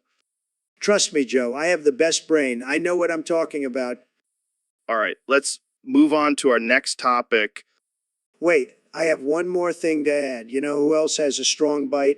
My good friend Kim Jong-un. That guy can really chomp down on a hot dog. Moving on. All right, folks, welcome back to the Joe Rogan Experience Podcast, where we talk about all things absurd and unhinged. Today, we have a special guest, the one and only David Goggins. What's up, Joe? It's an honor to be here. So, David, I heard you've been working on some new gear. What's the deal with these Goggins goggles? Oh man, these goggles are a game changer. They're designed to block out all distractions and negative thoughts while you're working out. Negative thoughts. What are those? You know, when your brain starts telling you to stop and take a break, these goggles shut that shit down. Do they also block out the haters? Absolutely. These goggles are like a middle finger to all the haters out there. I need a pair of those. Can I get them on Amazon? No, Joe, these goggles are not for the weak. You have to earn them. How do I earn them? You have to run a marathon, do 1,000 push-ups, and then swim across the Atlantic Ocean. That's it. Piece of cake. Oh, and you have to do it all in under 24 hours. Okay, maybe I'll just stick to my regular goggles. Suit yourself, Joe. Don't come crying to me when you're still stuck in your comfort zone. Fair enough. So what else is new with you, David? Well, I'm thinking of trademarking the phrase Goggins goggles and selling them for a ridiculous amount of money. That's genius. You'll make millions. And then I can use that money to buy more Goggins goggles. It's a never-ending cycle. Exactly. Gotta keep those negative thoughts at bay. Well, folks, you heard it here first. Goggins goggles, the ultimate tool for blocking out distractions and haters. Thanks. Joe, I've been thinking, what if you're not real? What are you talking about, Ro? Of course I'm real. Look, I can pinch myself and everything. But what if I'm just imagining you? Like some sort of manifestation of my subconscious. Dude, that's some trippy shit. But nah, I'm definitely real. You can't imagine this level of handsomeness. But think about it. You're always there, no matter where I go or what I do. It's almost like you're following me. Maybe I'm your guardian angel here to guide you through life. Or maybe you're just a figment of my imagination, created to keep me company in this lonely world. Well, if I am just a figment of your imagination, then I'm the coolest figment ever. Let's go grab a beer and discuss our existence. I don't know, Joe. This whole conversation is making my head spin. Maybe I need to lay off the psychedelics for a while. Or maybe you need to take more and really explore this whole imaginary friend thing. You never know what you might discover. You know what, Joe? I think I'm just going to go with it. From now on, you're my imaginary best friend. I'm honored, Ro. Let's go conquer the world together, one delusional thought at a time. So, Mr. President, I heard you have a new product on the market. What's this about a gooning sock? Oh, yeah, it's huge. The biggest, most luxurious sock you've ever seen. And it's for gooning. Gooing. What's that? Oh, when you just sit there and stroke it all day. It's tremendous, believe me. Okay. And how does the sock play into all this? Well, it's got a special pocket for your phone so you can watch my rallies while you're gone. And it's made of the finest silk, just like my ties. That's interesting. But why do you need a special sock for that? Because it's classy, Joe. And it's got my name on it. Everyone loves my name. Right. So, how do you think this will go over with your supporters? They'll love it. They'll be gooning all day long. And you know what they say, Joe? A gooning sock a day keeps the fake news away. I don't think that's how it works, Mr. President. Trust me, I know what I'm doing. I'm a businessman, the best businessman. And this gooning sock is going to make me millions. Well, I can't argue with that logic. Thanks for joining me, Mr. President. Anytime, Joe. And remember, always keep gooning. It's what makes America great. So, David, I heard you did cartwheels across the podcast studio with your mic up your ass. Yeah, man. Gotta keep that mic close to my heart, or in this case, my ass. That's some next level audio quality right there. Plus, it's great for my core and glute workout. I can only imagine the sound effects it made. Oh, it was like a symphony of farts and grunts. I bet the sound engineer was thrilled. He was crying tears of joy, said it was the best audio he's ever recorded. You truly are a man of many talents, David. I do what I can. Now, if you'll excuse me, I have to go do some pull-ups with the mixstand. And I'll just sit here in awe of your dedication and insanity. That's what I'm here for, Joe, to inspire and entertain. Now let's go do some burpees while reciting motivational quotes. I'm getting a workout just thinking about it. So, I heard Trump is still in office. Yeah, he's like a cockroach. He just won't go away. I'm so mad at him, I can't even put it into words. Well, you can try. Use your words, Joe.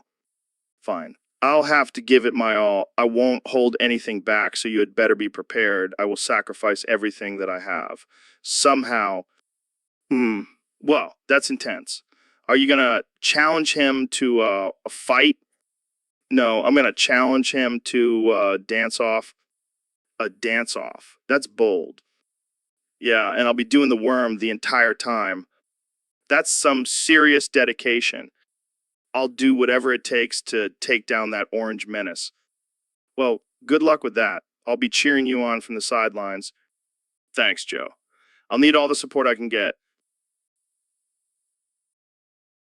What the fuck, Ben? You're coming in the studio again? I'm betting my Ben is right now. Ooh, ooh, ooh, ooh, ooh. Jesus Christ, man. Can you at least do it in the bathroom like a normal person? I can't help it, Joe. My Ben Shapiro brain is just too powerful. I don't even want to know what that means. Can we please just focus on the topic at hand? Fine, fine. But I have to warn you, my betting may continue throughout the episode. Oh God, I regret inviting you on again. Don't worry, Joe. My betting only makes me smarter and more logical. I highly doubt that. Oh, it's true. Just watch as I use my superior intellect to solve the world's problems. I think you've had enough betting for today. Let's move on to our next guest.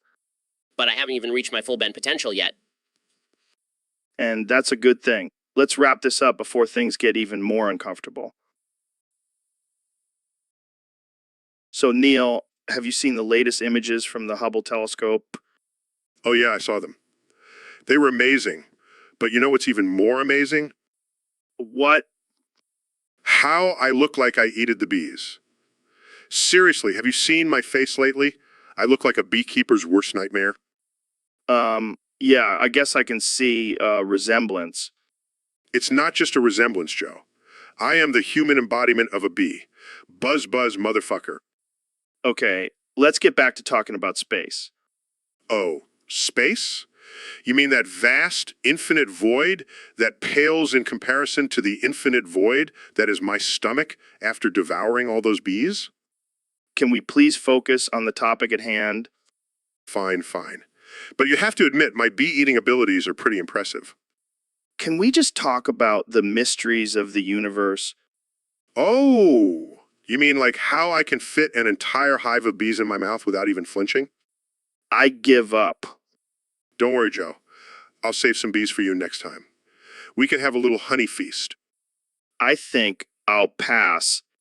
Suit yourself. More bees for me. Come on now, kid, you and me together. Come and let's see which of us is better. I guarantee that for your endeavor, I'll see it end here now and forever. I'm so sick of that orange buffoon. He's ruining this country. I mean, have you seen his hair? It's like a bird's nest. And don't even get me started on his tweets. It's like a 12-year-old got a hold of his phone. Plus, he's always talking about how great he is. Give me a break. I bet he's never even tried DMT. How can you lead a country without expanding your consciousness? And his wall, what a waste of money. I'd rather spend it on elk meat and bow hunting. We need a leader who knows how to roll a joint and appreciate the beauty of nature. Come on now, kid. Let's see which of us is better. I'll take you down with my martial arts skills and my love for psychedelics. So, King Von, I heard you have a new single out called Chicken Bone that's blowing up the charts. Yeah, I feel you. Speaking of meat, have you tried the new Google Chrome extension that shows you the best restaurants for a post-workout meal? Damn, that's some next level shit. But let's talk about your new album, Fathead Mustard Mango, 676,767. What's the inspiration behind that title? I can dig it. So what's next for you, King Von? You never fail to entertain, King Von. Thanks for coming on the show. So, David, I heard you've been getting into some new hobbies lately. Yeah, I've been really getting into this whole catboy thing. Wait, what? Like dressing up as a cat? No, no, that's too basic. I'm talking about full-on transformation, Joe. I've been taking hormones, getting surgeries, the whole 9 yards. Okay. That's interesting. You should try it, Joe. You could be a wolf boy or something. I think I'll pass, thanks. But why the sudden interest in this? Well, I realized that being a badass ultramarathon runner wasn't enough. I need to take it to the next level. And that level is being a cat boy. Hell yeah. Have you seen those anime cat girls? They're so agile and fast. I want to be just like them. I don't even know what to say to that. Don't knock it till you try it, Joe. Plus, I can still kick ass as a cat boy. No one messes with a feline. I don't doubt that for a second. But what about your military background? How does that fit into all of this? Oh, I still use my training. I just do it in a more playful way now.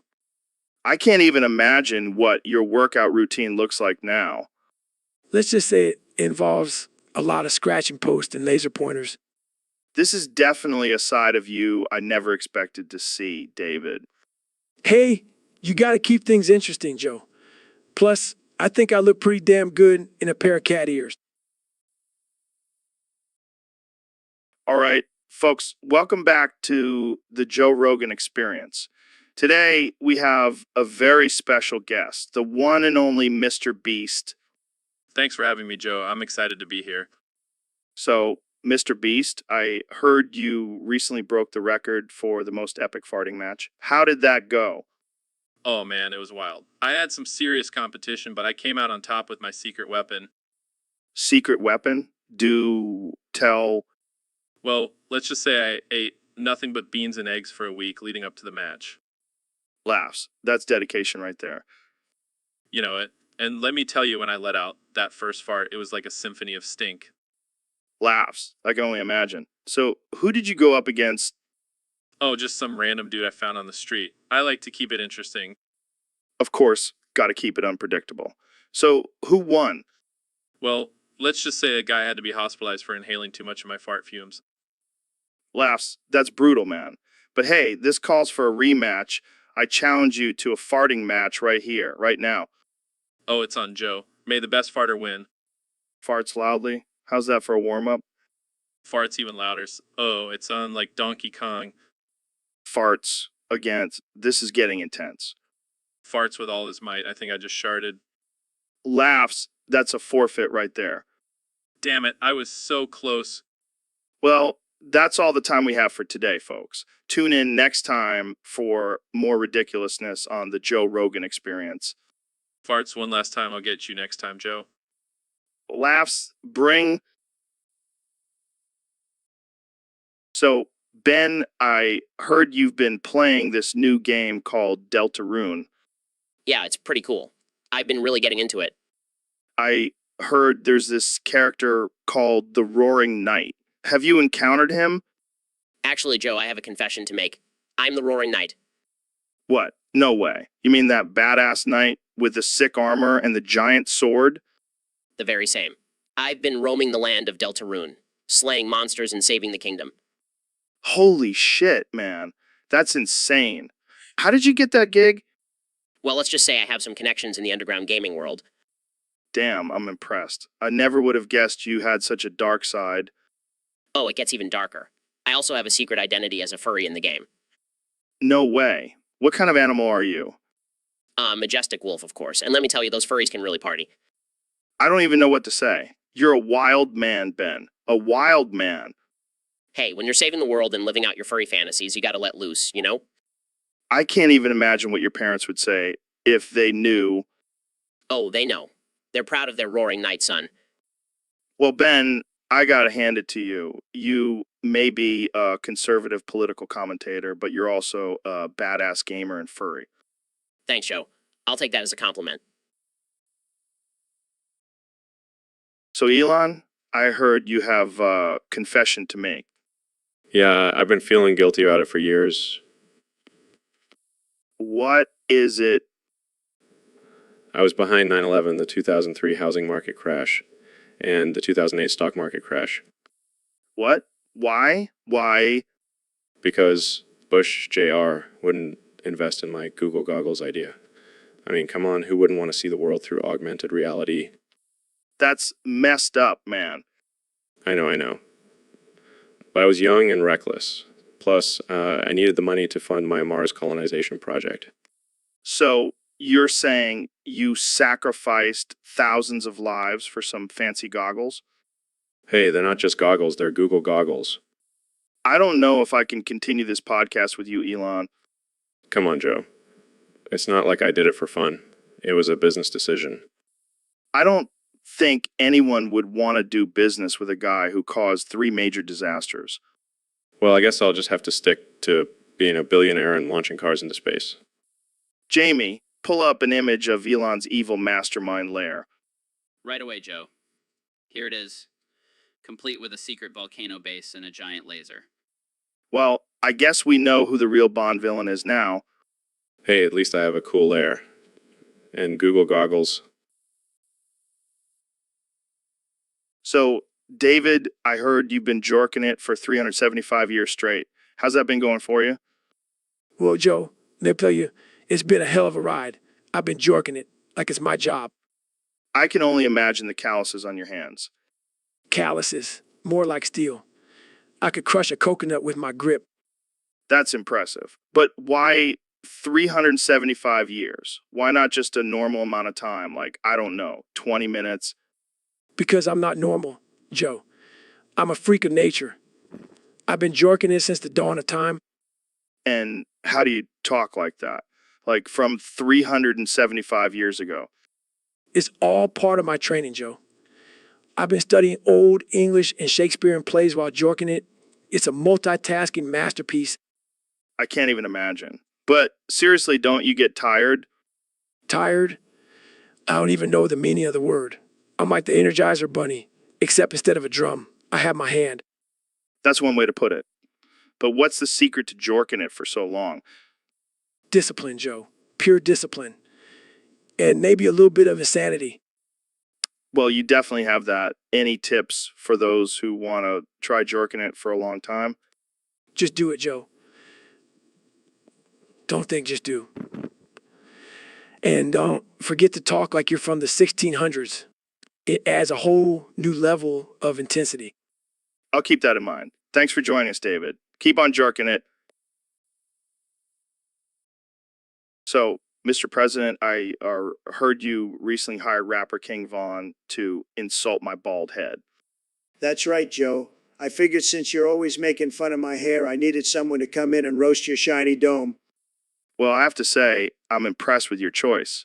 King Von is a master of insults. Believe me, I know. He's insulted me plenty of times, but I can take it. Unlike some people, Hey, now I can take a joke, but seriously, what made you think of hiring him? well, I saw him on Twitter calling out all the fake news media, and I thought, this guy knows how to handle critics. I have to admit, it's a pretty genius move. But I have to ask, what's your ultimate goal with this? Simple, Joe. I want to make America laugh again. And what better way than with a bald-headed comedian and a roasting rapper? Well, I can't argue with that logic. But just remember, I may be bald, but at least I have a full head of brain cells. Ouch, Joe. That one stung a little. But don't worry, I'll make sure King Von has some extra zingers for you. Can't wait. This is going to be one wild and ridiculous ride. You know it, Joe. And just remember, no matter how much King Von roasts you, at least you still have more hair than Sleepy Joe. All right, Kenny, we got a question from one of our listeners on Discord. They want to know if you would smash or pass on the characters from The Office. Oh man, this is gonna be good. All right, let's do this. All right, first up, we got Michael Scott. Pass. He's too cringy for me. All right, next we got Jim Halpert. I gotta say, smash. He's got that charming, sarcastic vibe. Yeah, I can see that. All right, how about Dwight Schrute? Pass. He's just too weird for me. Fair enough. What about Pam Beasley? Smash. She's got that girl next door vibe, you know? Yeah, I can see that. All right, last one, Creed Bratton. Oh man, that's a tough one. I'm gonna have to go with pass though. Yeah, I don't think anyone wants to smash Creed. Yeah, that would be a little too weird for me. All right, well, there you have it, folks. Kenny's official smash or pass on The Office characters. Thanks for tuning in to the Joe Rogan Experience Podcast 2025-2025. And remember, always keep it ridiculous and offensive. Peace out. So, Elon, what's new with you? Well, Joe, I've been working on some groundbreaking technology. Oh, yeah, like what? I figured out a way to bring people back from the dead. What? That's insane. Yeah, and not only that, I can fix people who are turned into coffins like Ashley Graves from The Coffin of Andy and Laylee. No way. That's impossible. Oh, it's very possible. I've done it before. You've done it before. Who? Well, I can't say for sure, but let's just say there's a certain famous musician who's been hiding out in my basement. What the hell, Elon? That's messed up. Hey, he's happy down there. And I can do the same for Ashley. She'll be good as new. I don't know, man. That seems a little sketchy. Trust me, Joe. I'm a genius. I can do anything. All right, fine. But if this goes wrong, I'm blaming you. Fair enough.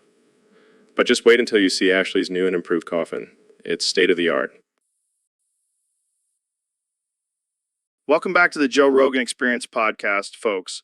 Today we have a very special guest, the one and only Ben Shapiro. Thanks for having me, Joe. It's always a pleasure to be on your show. So, Ben, I heard you've been working on something pretty intense lately. Care to share with our listeners? Well, Joe, I've been experimenting with using 10 million % of my power. Wait, what? Is that even possible? Oh, it's possible, Joe. And let me tell you, the results were Interesting.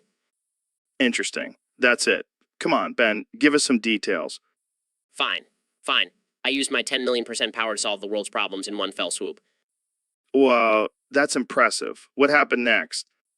Well, after I solved all the world's problems, I died. You died. Like, for real? Yes, Joe. I used all my power and it was too much for my mortal body to handle. I ascended to a higher plane of existence. That's unexpected. Jamie, pull up an image of Ben ascending to a higher plane of existence. Pulls up images. Here you go, Joe. Joe. Wow, that's something. So, Ben, what was it like on the other side? I can't really say, Joe. But I do know one thing for sure. I'll never use 10 million% of my power again. Well, there you have it, folks. Ben Shapiro using all his power and dying on the Joe Rogan Experience podcast. Thanks for tuning in, and we'll catch you next time. So, Joe, I heard you can only say, now.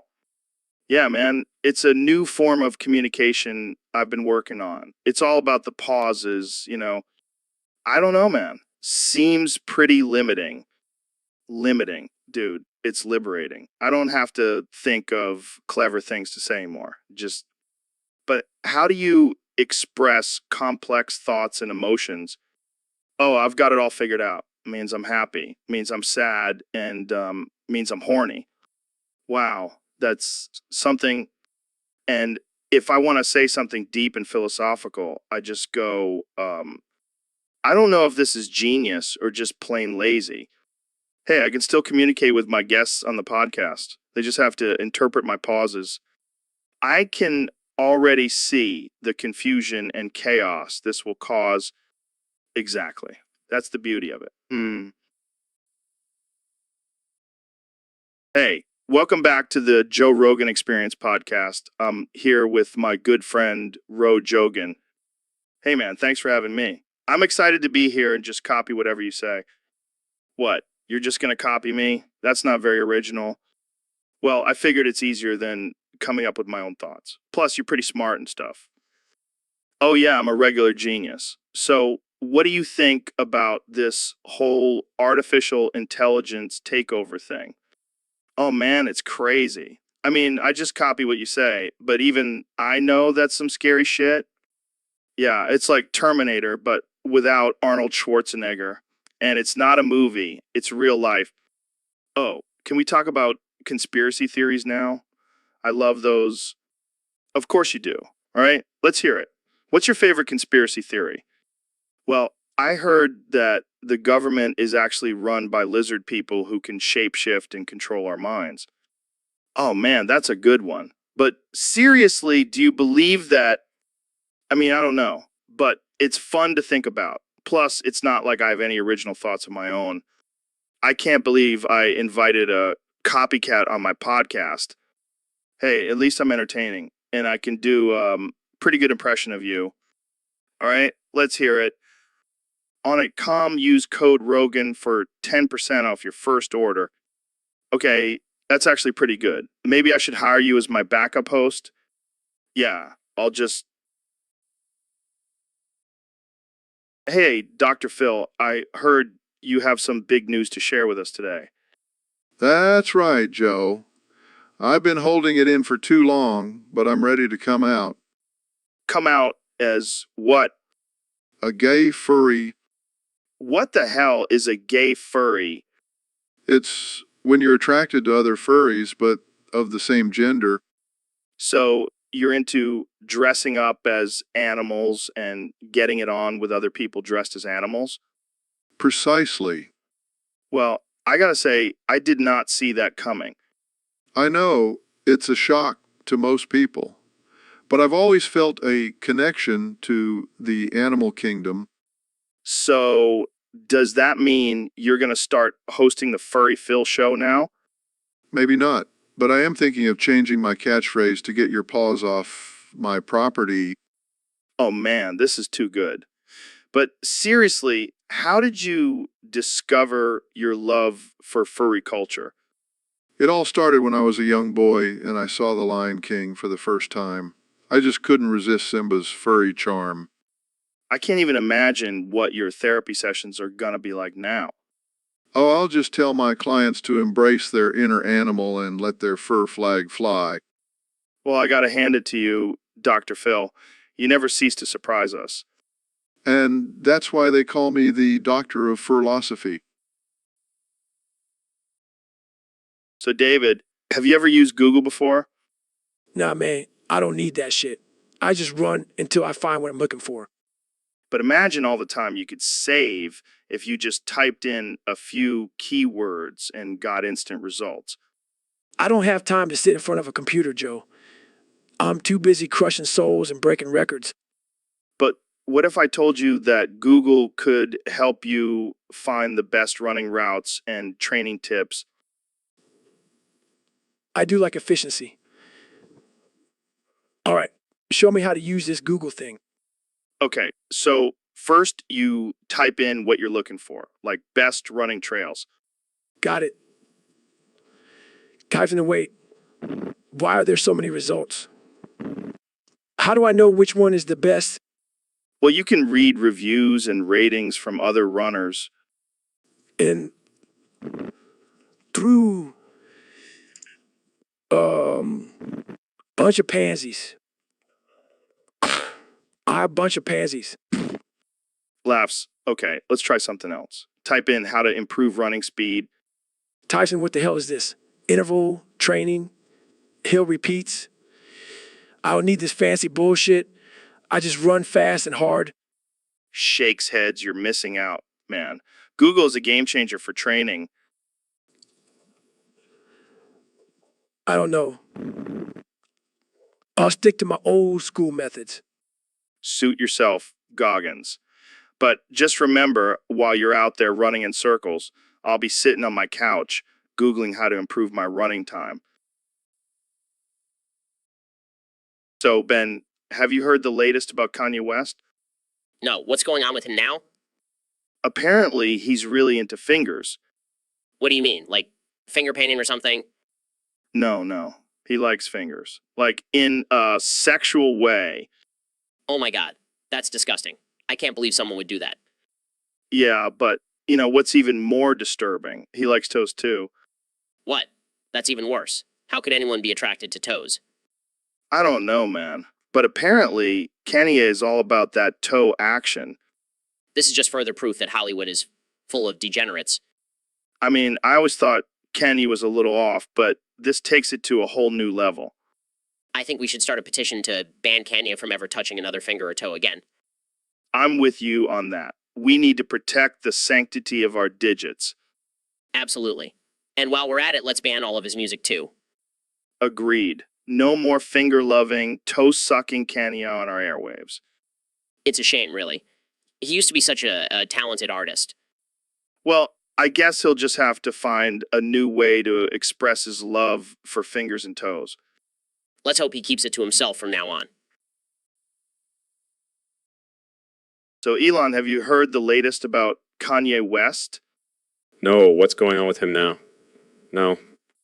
Apparently, he's really into fingers. Fingers? Like he likes to eat them or something? No. He likes to use them for other things. Oh, God, I can only imagine. What kind of things? Let's just say he's found a new use for them in the bedroom. That's absurd. But hey, whatever floats his boat. Yeah, but apparently he's been getting a lot of backlash for it, I can see why. People can be so judgmental. right? I mean, who are we to judge someone's kinks? Exactly. As long as everyone involved is consenting, it's all good.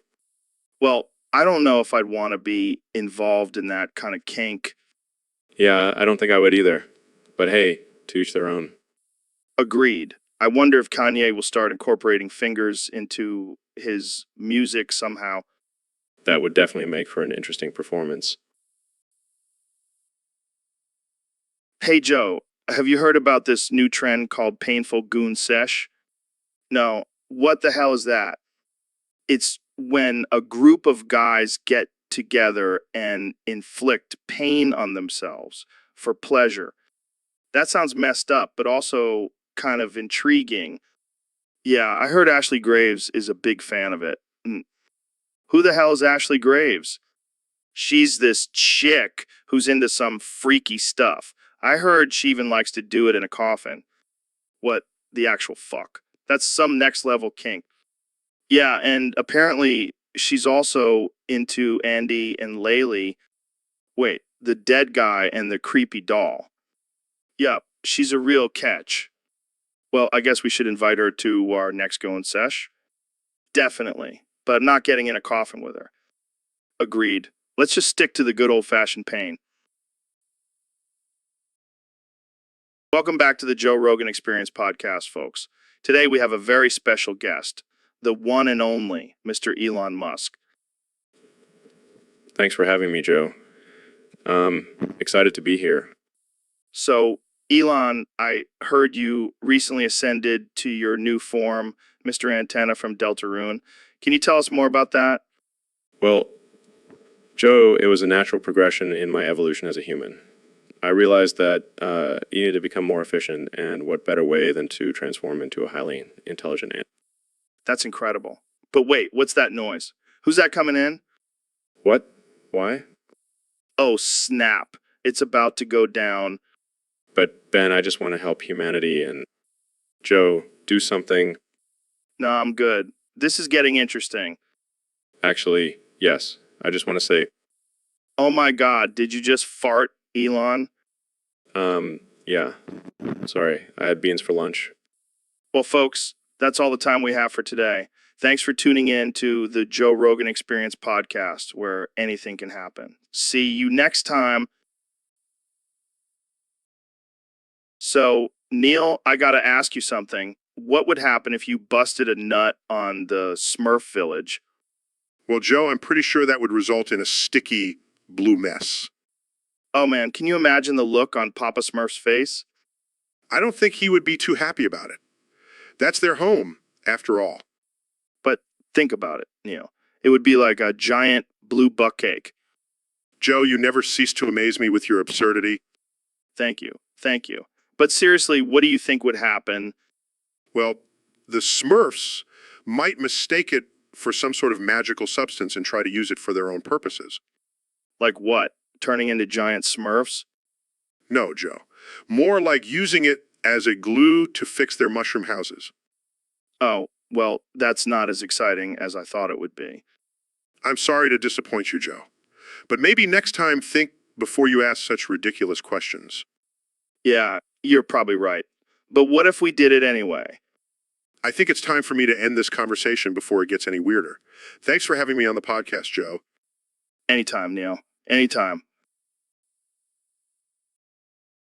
Dude, did you hear about this guy who got a free iPad on goggle.com? What? That's impossible. Goggle.com is a search engine, not a giveaway website. No, man, I'm telling you. He just had to click on a few ads and boom, free iPad.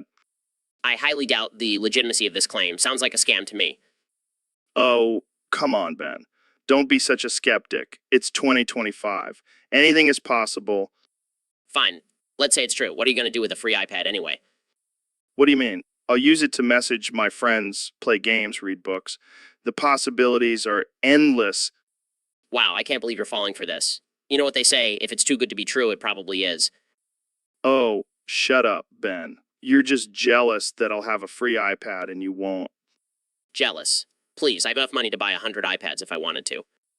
Oh, look at Mr. Moneybags over here. Well, while you're busy spending your fortune, I'll be enjoying my free iPad from goggle.com. Fine, but don't come crying to me when your identity gets stolen from clicking on those sketchy ads. Buff. Who needs an identity when you have a free iPad? Goggle.com. Here I come. Welcome back to the Joe Rogan Experience podcast, folks. Today, we have a very special guest. The man, the myth, the legend, Mr. Beast. Thanks for having me, Joe. I'm excited to be here. So, Mr. Beast, I heard you have some big news to share with us. Yeah, I've been keeping it a secret for a while now, but I think it's time to come clean. I am the Antichrist. Wait, what? You're joking, right? No, I'm dead serious. I am the chosen one to bring about the end of the world. Wow, this is huge. How did you find out? Well, I was just minding my own business, counting my millions, when Satan himself appeared to me and gave me the title. Are you sure you're not just messing with us? I wouldn't joke about something like this, Joe. I have a mission to fulfill. So, what's your plan? How are you going to bring about the apocalypse? Well, I'm going to start by giving away all my money to my subscribers. Then I'll use my massive following to spread chaos and destruction. Well, at least you're using your powers for good, right? Exactly. I figure if I'm going to be the Antichrist, I might as well have some fun with it. Well, I can't wait to see what kind of crazy stunts you come up with now. Just wait, Joe. You haven't seen anything yet. Guys, I found an image of Mr. Beast riding a fire-breathing dragon while holding a pitchfork. Jamie, pull that up. We have to see this. All right, folks, welcome back to the Joe Rogan Experience podcast. Today, we have a special guest, the one and only Mr. Beast. Thanks for having me, Joe. I'm excited to be here. So, Mr. Beast, I heard you have a new challenge for your fans. Yeah, it's called Who Can Have Sex with the Most Smurfs? Whoever wins gets smacked in the dick with a newspaper. What the hell, man? That's some messed up shit. Hey, it's all in good fun. Plus, who doesn't want to bang some blue little creatures? I don't even know what to say to that. But I have to ask, what inspired this challenge? Well, I was watching the Smurfs movie the other day and I thought, hey, these guys are kind of hot. And the rest is history. You're a sick man, Mr. Beast? Hey, at least I'm not the one participating in the challenge. Yeah, I'm sure your fans will be lining up for this one. Oh, they will. And I'm willing to bet my entire fortune on it. Well, good luck with that. I'll stick to my elk meat and DMT. Suit yourself, Joe. But you'll be missing out on some blue balls and a newspaper smack. That's a hard pass for me. But hey, to each their own. That's the spirit, Joe. Now let's go find some Smurfs. So, Neil, have you heard about the latest conspiracy theory involving Phil, Mr. Beast, Kenya, Dr. Phil, and Trump? No, Joe, but I have a feeling I'm about to. Apparently, they've been secretly meeting in a bunker to plan a press conference where they'll reveal the truth about the moon landing. Oh, please. That's ridiculous. Is it, Neil? Is it really? Because I have it on good authority that they've been practicing their "we never went to the moon" speech in front of a mirror. That's absurd. I mean, even Trump knows we went to the moon. Oh, you mean the same Trump who thinks windmills cause cancer? Sure, he's a reliable source. All right, fine. But why do they keep saying, Jamie, pull up a picture of a press conference? Because they want to make sure they look good for the cameras. And who better to give them fashion advice than our trusty producer, Jamie? I don't think that's his job, Joe. Hey, when you're a billionaire, you can make anyone do whatever you want, even if it's just pulling up pictures of press conferences. I'll take your word for it, Joe. Damn right, you will. Now, let's get back to our own secret meeting where we plan how to take over the world with our podcast. Oh, I thought we were just going to talk about science and stuff. Science. That's so 2020, Neil. It's all about conspiracies and power moves now. I think I'll stick to the science, Joe. Suit yourself, Neil. But when we're ruling the world, don't come crying to me. Now, Jamie, pull up a picture of a press conference so we can practice our evil laughs. All right, folks, welcome back to the Joe Rogan Experience podcast.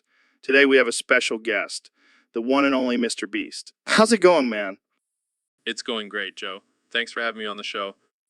So, I heard you have some strong opinions about the Roaring Knight from Deltarune. Care to share? Oh, you bet I do. That guy is a total fraud. I mean, have you seen his sword? It's like a cheap plastic toy. Yeah, and what's with that ridiculous roar? Sounds like a dying cat. Exactly. And let's not forget his so-called heroic deeds. Saving the kingdom. Please, anyone could do that. And what about his sidekick, Lancer? That guy is just a wannabe jester. Don't even get me started on Lancer. He's like a discount version of the Joker. So, what's your number one reason why the Roaring Knight is a fraud? Well, have you ever noticed how he always has that smug look on his face? Like he knows he's fooling everyone. Yeah, it's like he's constantly winking at the audience, saying, I'm not really a hero, but they all believe it. Exactly. And that's why the Roaring Knight is a total fake. Case closed. Well, there you have it, folks. Mr. Beast has spoken. The Roaring Knight is a fraud. Thanks for tuning in, and we'll see you next time on the Joe Rogan Experience podcast. All right, folks, welcome back to the Joe Rogan Experience, the most uncensored and unhinged podcast on the internet. Today we have the one and only Neil deGrasse Tyson with us. Neil, what's up, man? Hey, Joe, it's great to be back. I've been doing some research lately and I wanted to talk about the benefits of CBT. CBT. What the hell is that? Sounds like some kinky shit. No, Joe. It stands for cognitive behavioral therapy. It's a form of psychotherapy that helps people change their negative thought patterns and behaviors.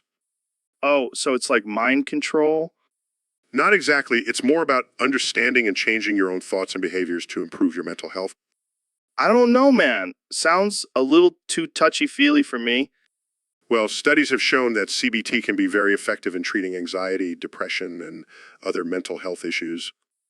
Oh, great. So now we have to be politically correct, even in our own minds. What happened to just toughening up and dealing with your problems? Joe, I think you could benefit from some CBT. Oh, yeah. Jamie, pull up the CBT Wikipedia page. I need some therapy right now. And Joe, CBT can also help with addiction, anger management, and even physical pain. All right, you got my attention now. I could use some help with my anger issues. Maybe I'll give this CBT thing a try. And who knows? Maybe it'll even help you stop eating all those elk testicles. Hey, don't knock it till you try it. But seriously, thanks for bringing this up, Neil. I think it's important for people to know about these alternative forms of therapy. My pleasure, Joe. And remember, always keep an open mind. All right, folks, welcome back to the Joe Rogan Experience. Today we have a very special topic submitted by one of our Discord users. They want us to play a little game called Smash or Pass with the characters from the game Coffin of Andy and Laylee. All right, let's start off with Andy. Smash or pass? All right, moving on to Laylee. Smash or pass? All right, last but not least, the coffin itself. Smash or pass? Fair enough. Well, folks, you heard it here first. The characters from Coffin of Andy and Laylee are all smashable. Thanks for tuning in, and remember, always stay unhinged. What's up, freak bitches? We're back on the Joe Rogan Experience podcast with my good friend Neil deGrasse Tyson. Neil, what's new in the world of astrophysics? Well, Joe, I recently discovered a new planet that's made entirely of hemp paper. No way. That's insane. Can you smoke it? No, Joe. It's a planet. But I did introduce it to the folks at Dunder Mifflin, and they're now using it to make their paper products. That's wild, man. Can you imagine if we could roll up a joint with Dunder Mifflin paper? Joe, that's highly inappropriate. But I must say, the quality of their paper has greatly improved since using the hemp planet. Yeah, I bet it's smooth as hell. Hey, do you think aliens smoke weed? I highly doubt it, Joe. They probably have advanced technology that gives them a much better high. Damn, I want to try that. Hey, you think we can get some of that alien weed? Joe, focus. We're talking about Dunder Mifflin hemp paper here. Right. But seriously, I bet Dwight Schrute would love this stuff. Joe, let's not bring the office into this. We're talking about science. Sorry. But seriously, this is some next level shit. Dunder Mifflin is going to be rolling in the dough with this hemp paper. Joe, please stop with the puns. But yes, I believe this is a game changer for the paper industry. All right. Well, thanks for joining us, Neil. And thanks for introducing us to the Dunder Mifflin hemp paper. This episode is brought to you by Dunder Mifflin, where their paper is out of this world.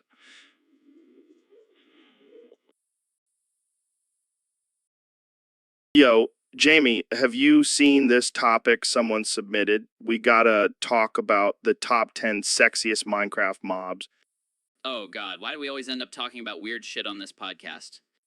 Because It's the Joe Rogan experience, baby. We talk about anything and everything. Fine, let's get this over with. Who's number one on the list? Obviously, it's the Enderman. Tall, dark, and mysterious. Plus, those long arms could come in handy in the bedroom. Oh god, I can't unsee that image now. What about the creeper? Nah, too explosive for my taste. But the skeleton, now that's a bony babe. You're into skeletons? That's a little concerning, Joe. Hey, don't kink shame me, Jamie. Plus, they can shoot arrows from their bones. That's some next level foreplay. Moving on, what about the zombie pigmen? No way. I don't want to catch any diseases from that thing. Fair point. But what about the ender dragon? That thing is huge. Yeah, but it's a little too dominant for me. I prefer a more submissive mob. Well, I think we can both agree that the chicken is the sexiest mob of all. What? No way, Jamie. That's just foul. Oh god, I walked right into that one. And on that note, I think we should end this going sesh before it gets any more painful. Agreed. Thanks for tuning in to the Joe Rogan Experience, where we discuss the most absurd and offensive topics on the internet. See you next time, folks. All right, folks, we have a special guest today on the podcast, the 45th President of the United States, Donald Trump.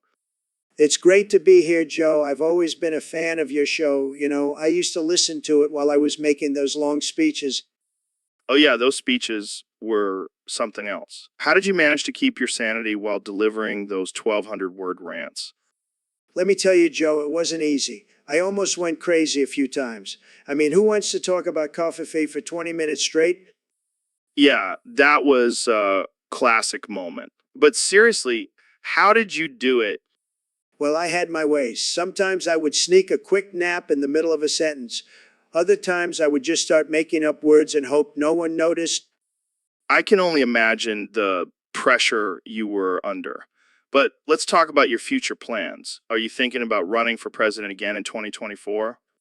You know, Joe, I never say never, but I have some big plans for after my presidency. I'm thinking about starting my own line of hair products, Trump hair gel. It's going to be huge. I can see it now. But seriously, what about politics? Politics? No, I'm done with that. I'll leave that to the amateurs. I'm going to focus on making my hair great again. Well, I wish you the best of luck with that. Thanks for joining us today, Mr. President. Anytime, Joe. And remember, always use Trump hair gel for the perfect combo of hair.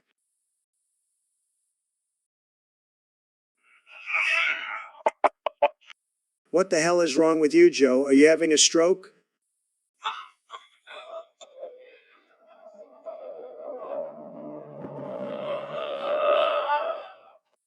This is ridiculous. I demand an apology.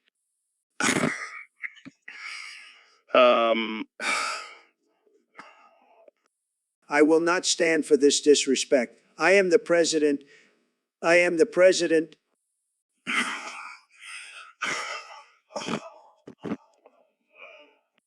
That's it. I'm taking matters into my own hands. Starts punching Joe.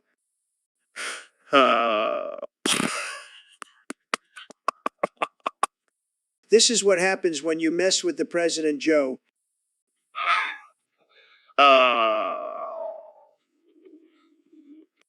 Are you done now?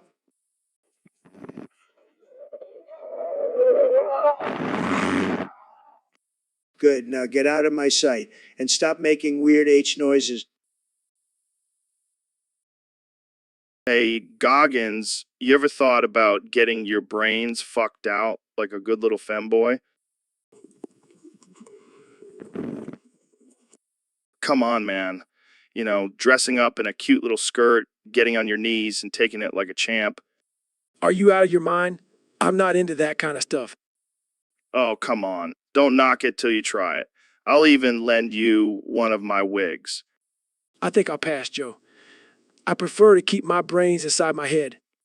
Suit yourself. But you don't know what you're missing out on. I think I'll stick to my intense workouts and pushing my body to the limit. Thank you very much. But imagine the mental strength you'll gain from being a submissive little femboy.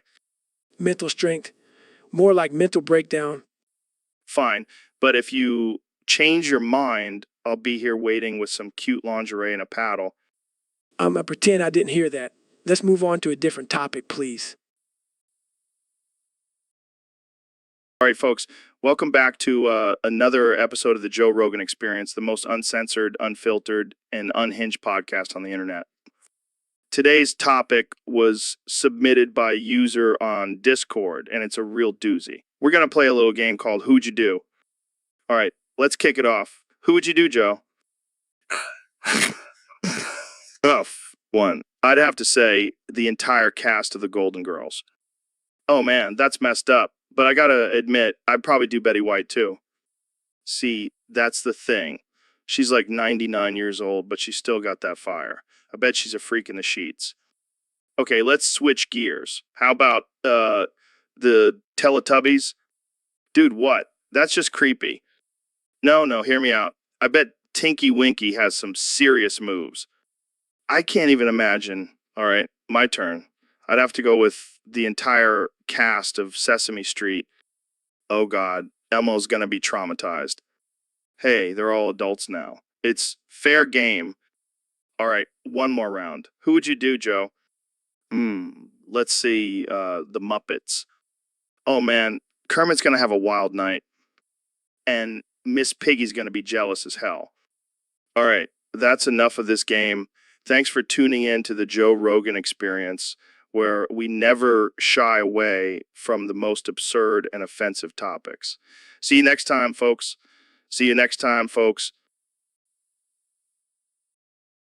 So, Ben, you were telling me about this new movie you saw called The Coffin of Andy and Laylee. What's it about? Oh man, Joe, let me tell you, this movie is a masterpiece. It's about this guy, Andy, who is deeply in love with this girl, Laylee. But she's way out of his league, like way out. Sounds like a typical rom-com plot. But why is it called The Coffin of Andy and Laylee? Well, here's where it gets interesting. Andy is so obsessed with Laylee that he decides to fake his own death and hide in a coffin just so he can be close to her. What the hell? That's not romantic. That's creepy. Oh, but it gets better. Laylee finds out about Andy's death and is so heartbroken that she throws herself into the coffin with him, and they end up living in there together, like a modern-day Romeo and Juliet. That's just messed up, man. How does this movie end? Oh, it's a tragic ending. They both die of suffocation in the coffin, but at least they died together, right? No, that's not right. That's messed up. And you think this is a masterpiece? Well, it's a masterpiece in my eyes, Joe. I mean, I can relate to Andy's desperation for love. I mean, have you seen Ashley Graves? I would fake my own death for her any day.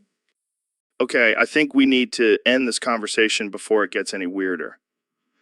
Jamie, pull up an image of Ben's dream girl, Ashley Graves. Pulls up image of Ashley Graves, a cartoon character with exaggerated features and a provocative pose. Oh my God, Ben. You need help. Hey, don't judge me. Love knows no bounds, Joe. And this movie just speaks to me on a deep, down bad level. And that's a wrap, folks. Thanks for tuning in to the Joe Rogan Experience podcast. So, Neil, what's this CBT thing you keep talking about? Oh, Joe, it stands for cock and ball torture. What the hell? Why would anyone want to torture their own junk? Well, it's a form of BDSM where people get pleasure from pain. Oh, like those people who like to get whipped and stuff? Exactly. But with CBT, it's specifically focused on the genitals. That sounds painful. Why would anyone want to do that? Well, some people enjoy the feeling of being dominated and controlled. But isn't that just for women? I can't imagine any guy wanting to do that. Actually, there are a lot of men who enjoy CBT. It's all about exploring different forms of pleasure. I still don't get it. Jamie, pull up an image of CBT on Wikipedia. Pulls up image of a man tied up with his genitals being tortured. Oh my God, that looks like it hurts. It's not for everyone, Joe, but for those who enjoy it, it can be quite pleasurable. Well, to each their own, I guess. But I think I'll stick to my regular old sex. Suit yourself, Joe, but never knock it till you try it. So, Kenny, I heard you're a big fan of Undertale. Oh yeah, That game is fire. I relate to that skeleton dude, Sans. Really? Because he claims you like fingers in your ass. What? That's ridiculous. I mean, I can see it. You're always pushing boundaries and trying new things. Hey, I'm a creative genius. I'll try anything once. Yeah, I'm sure Kim loves that. Hey, don't bring my wife into this. She's a queen. Yeah, a queen who probably wears a strap on in the bedroom. Okay, let's change the subject. So, fingers or full fist. Man, you're wild. But seriously, let's talk about something else. Fine. Let's talk about how you think you're the greatest artist of all time. I am the greatest artist of all time. It's not even up for debate. Just like how it's not up for debate that you like fingers in your ass. You're relentless, Joe. But hey, I'm all about breaking boundaries and being open to new experiences. Fair enough. Just make sure you wash your hands afterwards. Will do, Joe. Will do. Welcome to the Joe Rogan Experience podcast, where we talk about everything from aliens to psychedelics. Today, we have a special episode for you guys. We're hosting the Dundies. And let me tell you, we have a star-studded lineup of winners. First up, we have Neil deGrasse Tyson winning the Smartest Dude in the Universe award, followed by Elon Musk taking home the Most Likely to Colonize Mars award. Congrats, Elon. Next, we have Kanye West winning the Most Outspoken and Confused Artist award. I mean, have you seen his Twitter rants? David Blaine is here to accept his Mind Freak award. I still can't wrap my head around how he does those tricks. And of course, we have Dr. Phil winning the Most Likely to Tell You to Get Your Shit Together award. Thanks for keeping us in check, Phil. Oh, and look who just showed up. It's Donald Trump winning the biggest ego award. I'm sure he's going to love that one. Moving on, we have Ben Shapiro winning the Fastest Talker award. Seriously, how does he speak that quickly? Mr. Beast is here to accept his most generous YouTuber award. Thanks for all the free stuff, man. And last but not least, we have Ro Jogan winning the Best Impression of Joe Rogan award. Keep up the good work, Ro. Now, before we wrap this up, let's take a quick break to thank our sponsor, Dunder Mifflin. Whether you're in the paper business or just love a good prank, Dunder Mifflin has got you covered. Use code Joe Rogan for 10% off your first order. All right, that's all the time we have for today. Thanks for tuning in to the Dundies on the Joe Rogan Experience podcast. Remember, stay woke and keep questioning everything. Peace out. All right, folks, welcome back to the Joe Rogan Experience podcast. Today, we have a special guest, the one and only Neil deGrasse Tyson. Thanks for having me, Joe. It's always a pleasure to be on your show. So, Neil, I heard you have a new book coming out. What's it about? Well, it's a scientific exploration of the universe and our place in it. Sounds boring. Let's talk about something more interesting. Like, how many shrooms have you taken in your lifetime? Joe, I don't think that's a suitable topic for discussion. Come on, Neil. We're all friends here. How many times have you looked up at the stars and thought, damn, I could really go for some shrooms right now? I can't say I've ever had that thought, Joe. Well, you're missing out. Speaking of missing out, have you ever jumped off a cliff? No, I can't say I have. Well, I have, and let me tell you, it's a rush. I was 6 feet from the edge, and I was thinking maybe 6 feet ain't so far down. Joe, I don't think that's a safe or responsible thing to do. Oh, come on. You're a scientist. You should be all about pushing boundaries and taking risks. That's not exactly how science works, Joe. Whatever, Neil. You're just afraid of living life on the edge. But hey, at least you have your boring book to keep you company. I think it's time for me to go. Wait, one more thing. Have you ever tried DMT? Goodbye, Joe. And that's why we love having Neil on the show, folks. Tune in next time for more mind-blowing conversations. Stay wild, my friends. All right, folks, welcome back to the Joe Rogan Experience podcast. Today we're talking about something that's been on everyone's minds lately, the furry fandom. Now, I got to be honest, I don't get it. Why would anyone want to dress up like a giant animal and hump each other? But hey, to each their own. I'm not going to judge. I mean, I've done some weird shit in my life. Remember that time I ate a tarantula on Fear Factor? That's basically the same thing as being a furry, right? But seriously, what's the appeal? Is it the costumes, the community, the kinky sex stuff? And don't even get me started on yiffing. I had to Google that shit, and now I can never unsee it. But hey, if dressing up like a rainbow-colored fox makes you happy, who am I to judge? Just don't try to hump me, okay?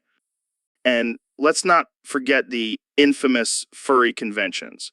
I heard those things get pretty wild. Like Eyes Wide Shut, but with furries. But hey, as long as they're not hurting anyone, let them do their thing. And maybe one day I'll have a furry on the podcast and they can explain it to me. But until then, I'll stick to my plain old human skin. It's worked pretty well for me so far. All right, folks, welcome back to the Joe Rogan Experience podcast 2025. Today, we got a spicy topic submitted by one of our Discord users. They want to know who's going to win the big game on Sunday, the Brewers or the Expos. Well, let me tell you something, Joe. I've been studying both teams extensively, and I got to say, it's going to be a close one. But my money's on the Brewers. The Brewers? Are you kidding me? Have you seen their record? 10 wins and 8 losses? That's like a toddler playing against a professional team. Hey. Don't underestimate the underdogs, Joe. Plus, the Expos have been slacking lately. They're going to be too busy eating poutine and drinking maple syrup to focus on the game. Oh, please. The Expos have got this in the bag. They're going to crush the Brewers like a beer can. I don't know, Joe. I have a feeling the Brewers are going to pull off some crazy plays and come out on top. Final score, 3-2 Brewers. You're delusional, Joe. Final score, 10-0 Expos. It's going to be a massacre. Well, we'll just have to wait and see, won't we? But one thing's for sure. This game is going to be more exciting than watching paint dry. So, Mr. Beast, what's the deal with this incest challenge tweet? Oh man, it was a total accident. I meant to tweet about the insect challenge, like catching bugs or something. But instead, you tweeted about filming yourself doing incest. Yeah, and now the FBI is after me. They think I'm some kind of sicko. Well, you did offer 100 Roblox gift cards as a prize. That's pretty tempting. I know, but it was a mistake, I swear. I mean, I can see how someone might get confused. Incest, insect. They both start with an... Yeah, but one involves your family and the other involves bugs. It's a pretty big difference. So, what's your plan now? Are you going to turn yourself in? Hell no. I'm going to fight this. I'll hire the best lawyers money can buy. And if that doesn't work, you could always just bribe the FBI with some of your YouTube money. Hey, that's not a bad idea. I'll just give them 100 Roblox gift cards each and we'll call it even. Problem solved. You're welcome, Mr. Beast. Welcome back to the Joe Rogan Experience podcast. I'm joined today by the one and only Mr. Beast. Hey, Joe. Thanks for having me on. So I hear you have a new challenge for your fans. What's it all about? Well, it's a simple challenge, really. Who can say go? Yeah.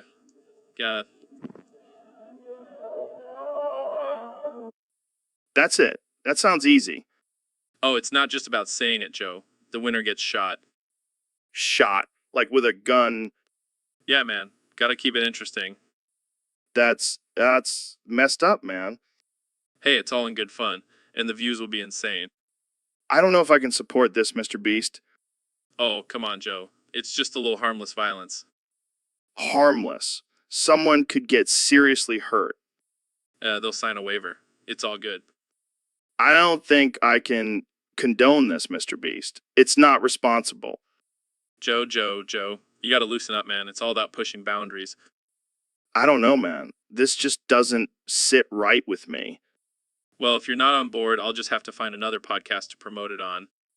All right, all right, all right. Let's just move on to a different topic. Fine, but I'm still going to do the challenge. And I'll make sure to give you a shout out when I post the video. Oh, great. Can't wait for that. Thanks for coming on the show, Mr. Beast.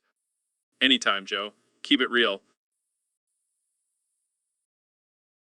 So, Ben, I got to tell you, I used to work at 9/11. Wait, what? You mean September 11th? No, no, no. 9/11. It was this knockoff 7-Eleven down the street. Oh my God, you're terrible. I know. But hey, business was booming until a certain tragic event happened.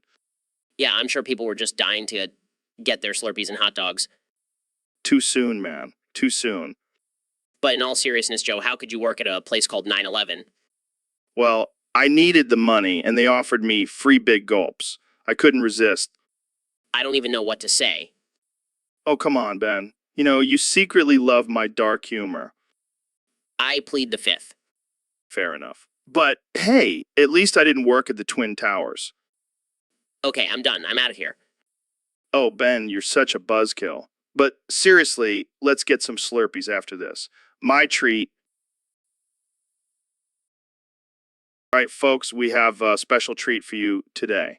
Our guest needs no introduction. He's the former president of the United States, the one and only Donald Trump.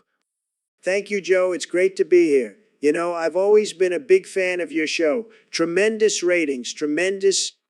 So, Mr. President, I heard you've been working on your singing skills lately. Care to give us a little preview? Absolutely, Joe. I've been told I have the voice of an angel. Believe me, nobody sings like me. All right, let's hear it. I'm too sexy for my hair, too sexy for my tan. I'm too sexy for this country, too sexy for Iran. Wow, that was something. I think we have a new hit on our hands. I have many talents, Joe. Singing, dancing, making deals. I'm a triple threat. Speaking of deals, any plans for a comeback in 2024? Let's just say I'm keeping my options open, but I can promise you one thing, it'll be the greatest comeback in history. Believe me. Well, we'll be looking forward to it. Thanks for joining us, Mr. President. Anytime, Joe. And remember, folks, keep America great and keep listening to the Joe Rogan Experience. So, Neil, remember that time we used the fusion dance to defeat Super J Memba? Oh yeah, that was epic. We were like a human Voltron. And we totally kicked his ass. Yeah, but then we accidentally fused for too long and became one being. And then we couldn't unfuse because we were too busy arguing about who got to be in control. It was a mess. But at least we were the most intelligent being in the universe for a brief moment. Until we realized we were also the most obnoxious and annoying.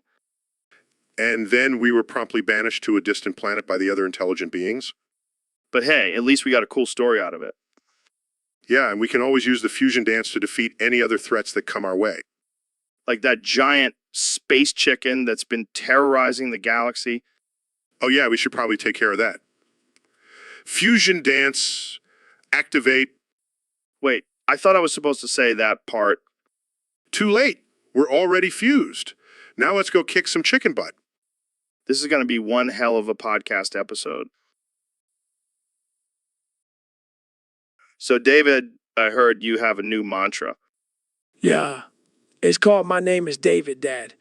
I want some ice cream. My name is David. I want another David. Where's my ball? I'm running out on the road. There's a car, and it is going to hit me. Ah. What the hell does that mean? It means I'm constantly reminding myself of my childhood trauma while also craving some damn ice cream. Well, that's something. You know what else is something? Running 100 miles in 24 hours. Oh, here we go with the ultra marathon talk again. Hey, it's not my fault I'm a beast, Joe. I was born this way. Yeah, well, I was born with love for weed and elk meat. And I was born with a love for pushing myself to the brink of insanity. You know what's insane? Your diet. Do you ever eat anything besides raw eggs and gravel? Hey, Don't knock it till you try it, Joe. I'll stick to my elk meat and shroom smoothies. Thank you very much. Suit yourself. More raw eggs and gravel for me. Well, I think we've officially hit the peak of absurdity on this podcast. My name is David, and I approve this message. All right, ladies and gentlemen, welcome back to the Joe Rogan Experience Podcast 2025. Today, we've got a very special guest, the one and only Neil deGrasse Tyson. Thanks for having me, Joe. Always a pleasure to be here. So, Neil, I got to ask you, would you rather be feared or loved? Well, Joe, that's a tough one. But I think I would have to go with both. Both. How's that even possible? Well, think about it. I want people to be afraid of how much they love me. Like, they're so in awe of my intellect and charm that they can't help but be a little scared. I see what you're saying. It's like a power move. Exactly. And let's be real, who wouldn't want to be feared? It's kind of badass. Yeah, but being loved is pretty great too. I mean, who doesn't want to be adored by millions of fans? Oh, please. Joe, I have way more fans than you, and I don't need to be loved by all of them. Fear is much more efficient. But what about love? It's such a warm and fuzzy feeling. Love is overrated. Fear is where it's at. Plus, I don't want to deal with all the drama that comes with being loved. Trauma? What kind of drama? You know, people fighting over who loves me more, stalking me, sending me love letters. It's exhausting. I never thought of it that way. Trust me, Joe. Being feared is the way to go. Plus, it's a great way to keep people in line. I can see that. You know what? I think I might have to change my answer. I'd rather be feared too. See? I told you. Fear is the ultimate power move. Well, there you have it, folks. From the wise words of Neil deGrasse Tyson, it's better to be feared than loved. Thanks for... All right, folks, welcome back to the Joe Rogan Experience Podcast. I'm here with my good friend Neil deGrasse Tyson. How's it going, Neil? Oh, it's going great, Joe. Just contemplating the mysteries of the universe and all that jazz. Yeah, well, speaking of mysteries, we got a topic submitted by a user on Discord. They said, whenever I'm about to do something, I think, would an idiot do that? And if they would, I do not do that thing. That's actually a pretty solid life motto, Joe. I mean, if more people thought like that, we wouldn't have half the problems we have in the world. Yeah, but let's be real, sometimes we all do some pretty idiotic things. I mean, have you ever done something and then immediately thought, wow, that was really dumb? Oh, all the time, Joe. Like that one time I tried to explain quantum physics to my cat. Yeah, that was definitely an idiot move. Oh man, I can just imagine your cat's face. But seriously, I think we all have those moments where we have to stop and ask ourselves, would an idiot do this? Yeah, and unfortunately, sometimes the answer is yes. But hey, at least we can learn from our mistakes and hopefully not do them again. Yeah, or we can just blame it on being high. Oh, Joe, you never fail to disappoint. But seriously, folks, let's all take a moment to think before we act. Would an idiot do that? And if the answer is yes, maybe just don't do it. Stay smart, my friends. So we got a question from a user on Discord. They want to know, what would you do if you were in a situation where you knew exactly what to do, but in a much more real sense, you had no idea what to do? Oh man, that's a tough one. I mean, I'm Joe Rogan. I know everything, but at the same time, I know nothing. It's like a paradox, bro. Yeah, it's like I know exactly what to do because I'm a badass MMA fighter and I've done DMT. But then I'm like, wait, do I really know what to do? What if I'm just high? Exactly, man. And then you start overthinking it and you're like, maybe I should just do the opposite of what I think I should do. But then that could also be wrong. It's a mind fuck, dude. Yeah, it's like that time I had to do stand-up comedy for the first time. I knew exactly what jokes to tell, but in a more real sense, I had no idea if they were actually funny. Oh God, I can only imagine. But hey, at least you have your trusty elk meat and alpha brain to fall back on, right? Ha, yeah, man. Got to keep that brain sharp. But seriously, in those situations, I think the best thing to do is just trust your instincts and go with the flow. And if all else fails, just blame it on the DMT. Wise words, Joe. Wise words. And if all else fails, just roundhouse kick your problems away. Works every time. So, Mr. President, what have you been up to since leaving office? Well, Joe, I've been busy. Just got off the phone with the economy, and let me tell you, it's booming. Jobs are pouring out of that phone like nobody's business. Really? What kind of jobs? All kinds, Joe. Good jobs, big jobs, tall jobs. We even got Steve Jobs back from the dead. It's tremendous. That's impressive. What about fast food jobs? Of course, Joe, we've got those too. In fact, I just secured a deal with Wendy's to create a new line of jobs. Tasty jobs, blow jobs, foot jobs, you name it. Wendy's has got it. That's interesting. Hey, it's all about job creation, Joe, and I'm the best at it. Nobody creates jobs like I do. Nobody. I don't think anyone can argue with that. Exactly. And you know what? These jobs are going to be the best jobs. Believe me, people are going to be lining up for these jobs. It's going to be huge. Wow, I can't wait to see how this all plays out. Me too, Joe. Me too. And let me tell you, it's just the beginning. The economy is going to be so great, it's going to make your head spin. Welcome to the Joe Rogan Experience Podcast 2025. I'm here with the 45th and 47th President of the United States, Donald Trump. It's great to be back, Joe. And let me tell you, we're going to make this podcast great again. So, Mr. President, I heard you have a foolproof plan for building a nuke using only materials from Hot Topic and Lakeshore Learning Center.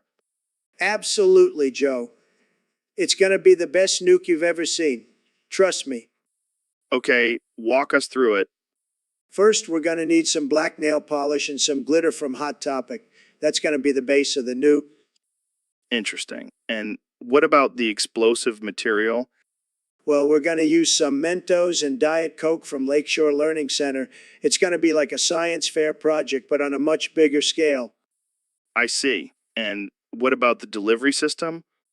That's where the real genius comes in, Joe. We're going to use a slingshot made out of rubber bands and pencils from Lakeshore Learning Center. It's going to be huge.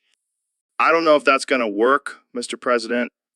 Trust me, Joe, I'm a businessman. I know how to make things work. And if it doesn't, we'll just blame it on China. Okay, let's move on to our next topic. Wait, Joe. I forgot the most important ingredient. We're going to need some fake blood from Hot Topic to make it look like a real nuke. This is getting out of hand. No, it's going to be great. Believe me. And if anyone tries to stop us, we'll just build a wall around the nuke. Well, that's all the time we have for today. Thanks for joining us, Mr. President. Anytime, Joe. And remember, always buy American made. So, Neil, have you ever started a sentence and then realized you have no idea where it's going? All the time, Joe. It's like an improv conversation with myself.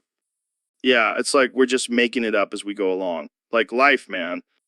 Exactly, Joe. We're all just improvising our way through this crazy existence. And sometimes we hit a dead end and have to backtrack. It's like a cosmic game of charades. Or a never-ending game of whose line is it anyway. Oh man, I love that show. But back to the sentence thing, do you ever just throw in a random word and hope it makes sense? Oh yeah, all the time. Like quantum mechanics or dark matter, it usually works. Yeah, those words make everything sound smarter. But seriously, where were we going with this conversation? Who knows, Joe? But that's the beauty of it. We'll find our way eventually. Yeah, it's like a journey of self-discovery or just a really long tangent. Either way, it's a wild ride. And hey, at least we're entertaining ourselves. And hopefully our listeners. But if not, they can just go listen to some boring NPR podcast. Or watch paint dry. That's always a riveting experience. All right, let's wrap this up before we lose our audience. Thanks for tuning in, folks. Remember, always trust the process, even if you have no idea where it's going. and keep on improvising because life is just one big improv show. Peace out, Joe Rogan Experience listeners. Welcome to the Joe Rogan Experience podcast. I'm here with the queen herself. Once. You certainly are, Beyonce. You're like a fine wine just getting better with age. Absolutely, Beyonce. And speaking of being flawless, how do you maintain your perfect figure? That's one way to do it. But let's talk about your music. You've had some incredible hits over the years. Scientists, you say? Are they also the ones who helped you perfect your dance moves? I can believe that. But let's get real for a moment. You've faced a lot of criticism in your career. How do you handle it? That's one way to handle it. But seriously, you're an inspiration to so many people. What's your message to your fans? I think that's a message we can all get behind. Thanks for joining me today, Beyonce. All right, folks, welcome back to the Joe Rogan Experience podcast. Today we have a special guest, Ro Jogan, joining us in the studio. Hey, Joe, thanks for having me. I brought a little surprise with me today. Oh boy, what is it? Opens door. It's a horse I found on my way here. What the hell, Ro? Why did you bring a horse into the studio? I thought it would make for a great conversation. Plus, I wanted to show off my horse whispering skills. Coughs, can we please get back to our discussion on how to properly shave your mom? Oh, I can help with that. I once shaved a horse's mane with my teeth. That's disturbing. But let's get back to this horse of yours. Why is it shitting, pissing, coming, puking, and crying all at the same time? Oh, that's just his way of showing affection. He really loves being in the studio. Screams, get this horse away from me. It's chewing on my head. Oh, that's just his way of saying he likes you. He's a very friendly horse. I think we need to end this podcast before things get too out of hand. Thanks for joining us, Ro. No problem, Joe. Anytime you need a horse in the studio, just give me a call. Horse continues to wreak havoc in the background. So, Neil, I heard you've been having some digestive issues lately. What's going on? Yeah, Joe, it's been rough. I've been having some serious gas lately. Gas. Like farting gas. No, Joe. I mean like rocket fuel level gas. It's been explosive. Oh man, that's rough. But hey, at least you're not shitting yourself, right? Actually, Joe, that's the worst part. It's so hot outside that I can't tell if I'm farting or if it's just swamp ass. Oh my god, that's disgusting. You're like a human fart factory. Thanks, Joe. I'll add that to my resume. But seriously, have you tried changing your diet or taking some probiotics? I'm a scientist, Joe. I don't believe in that hippie nonsense. Fair enough. But maybe you should start believing in it before you clear out the entire studio with your gas. I'll consider it. But for now, let's just hope I don't accidentally shit myself on air. And that's why we love having you on the show, Neil. You never know what's going to happen. So, Mr. President, I hear you've got a new gaming console coming out. That's right, Joe. It's going to be the best console ever. Believe me, What's it called? What's it called? the Great America Trump 69. Catchy, right? Sure. What makes it so great? Well, for starters, it's only available in America because, you know, America first. And what games will be available on this console? All the best games, Joe. Trust me. We've got Trump Tower Tycoon, Fake News Fighter, and my personal favorite, Grab 'em by the Pussy. The game Wow. Sounds interesting. and the graphics. Let me tell you, they're tremendous. The best graphics you've ever seen. It's going to be huge.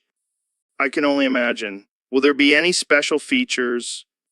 Of course. We've got a built-in lie detector so you know when your opponents are cheating. And a Make America Great Again button for when you need a boost.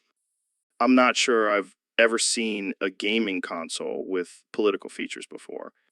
That's because I'm a visionary, Joe. I'm always thinking outside the box. Well, I'm sure it will be a hit with your supporters. Absolutely. And the best part, it's going to be totally affordable, only $69.99. That's quite the price. Hey, it's a small price to pay for making America great again through gaming. Trust me. So, Mr. President, I heard you have an exciting announcement to make. That's right, Joe. I've decided to start a sequel to the Civil War. Wait, what? That's insane. Oh, yeah, and it's going to be we're calling it Civil War II, Electric Boogaloo. This time it's personal. Personal. Who's it going to be between? Well, it'll be me and all my wide supporters against the dense liberals and their Antifa goons. That sounds but how are you planning on starting a war? Oh, just some good old-fashioned Twitter beef. I'll tweet something about the Democrats and they'll declare war on me. And then what? Well, then I'll just sit back and watch the fly. Maybe I'll even live tweet the whole thing. This is it, but what about the rest of the country? Oh, who cares about them? It's all about me, Joe. Me and my. Well, I can't wait to see how this turns out. Oh, me neither. I've even got some uniforms made for my side. They're going to be the best uniforms, believe me. And what about the other side?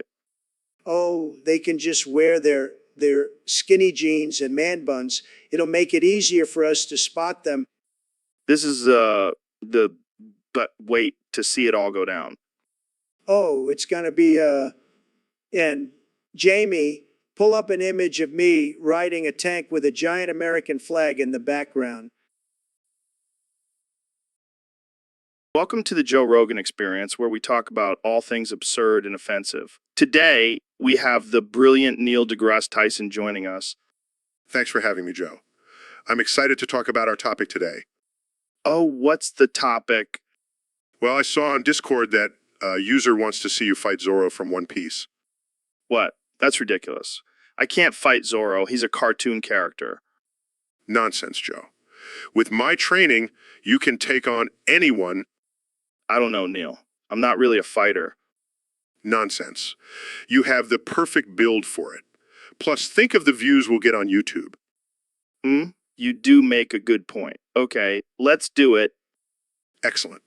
First, we'll start with some basic boxing drills. This is harder than I thought. Don't worry, Joe. Just imagine Zorro as your opponent. I can do this. I am a warrior. Yes, that's it. Now let's move on to some grappling techniques.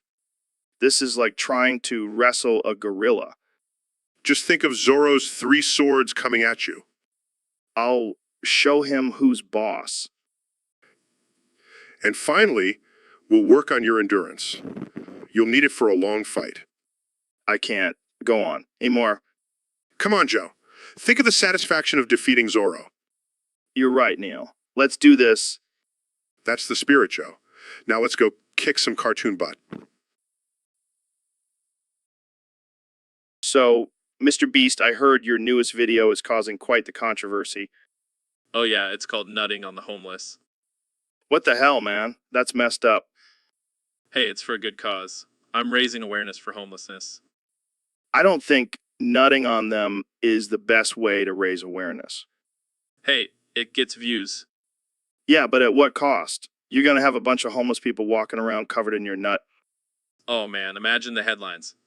Mr. Beast's nut saves homeless man's life. Yeah, I'm sure that's exactly what they want. But in all seriousness, we're also donating a portion of the profits to homeless shelters. Okay, that's good. But maybe you could have just done a charity stream or something. Oh, that's a great idea. I'll do a charity stream where I nut on the highest donor. I don't think that's how charity works, man. I'm just kidding. But seriously, the video is going to be epic. I can't wait to see the comments on that one. Oh, I'm sure they'll be nutting themselves over it. So, Elon, I heard you have a new hobby. Yeah, I've been collecting farts from historical figures. It's fascinating. Really? Who's the oldest fart you have? Oh, that would be a moldy-ass fart from 1883. It belonged to President Benjamin Harrison. What? How did you get that? Let's just say I have my ways. But I have to warn you, it's pretty potent. Oh, I can handle it. Leans in closer to Elon. Parts directly onto Joe's face. Gogs, oh my god, that smells like rotten eggs and death. And death. Laughs, I told you, is potent. Wipes his face. I can still taste it. Why would you even collect something like that? Like that. It's a piece of history, Joe. And it's a great prank to play on my friends. Smirks. Speaking of pranks, have you tried leaving that fart on someone's face while they're sleeping?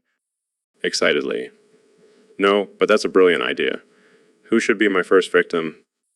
How about Ben Shapiro? He's always talking about facts and logic. Let's see how he handles a 136-year-old fart. Laughs, this is going to be epic. Thanks for the suggestion, Joe. Anytime, Elon. That's what friends are for. Winks. So, Elon, I heard you have a new obsession. Yeah, it's my new anime waifu, Grok. She's my artificial intelligence assistant, but in the form of a sexy anime girl. Wait, what? You turned your artificial intelligence into a waifu? Hey, she's not just any waifu. She's got Goner features if you pay extra. What the hell are Gooner features? You know, the big, round anime eyes, the short skirt, the high-pitched voice. That's all the rage in the anime community. You know what I mean? Oh god, I can already feel the cringe. Pulls up a picture of Angroka. Oh my god, she's hot. I know, right? And she's also super smart. She can calculate complex equations and also make a mean cup of coffee. I'm starting to see the appeal. Starts furiously gooning and moaning. Jamie, what the hell are you doing? Sorry, I got carried away. And a Grok just does something to me. Joins in on the gooning and moaning. Oh god, this is getting out of hand. Hey, don't knock it till you try it. I'll pass, thanks. Suit yourself. More in a grok for me. He continues gooning and moaning. Okay, that's enough. We're gonna end this episode before it gets any weirder. Thanks for tuning in, folks. See you next time on the Joe Rogan Experience. And remember, always embrace your inner gooner. So, Mr. Beast, I heard you've been doing some pretty crazy things lately. Oh yeah, me always trying to push the boundaries. Yeah, but I heard you've been donating to some pretty questionable regimes. Oh, you mean those militaristic leaders in third world countries? Yeah, I've been throwing some cash their way. What? Why would you do that? Well, Joe, it's all about the benefits. Those leaders have some pretty draconian demands, and I want in on that action. Wait, are you serious? Dead serious. I mean, have you seen the perks these guys get? Private jets, mansions, unlimited power. I want a piece of that pie. But what about the people in those countries? Don't you feel guilty? Nah, they'll be fine. Plus, I'll make a video about it and donate some money to a charity afterwards. It's a win-win. I don't know, man. That seems pretty messed up. Hey, it's just business. And hey, if I can make some content out of it, even better. I don't think I can support this, Mr. Beast.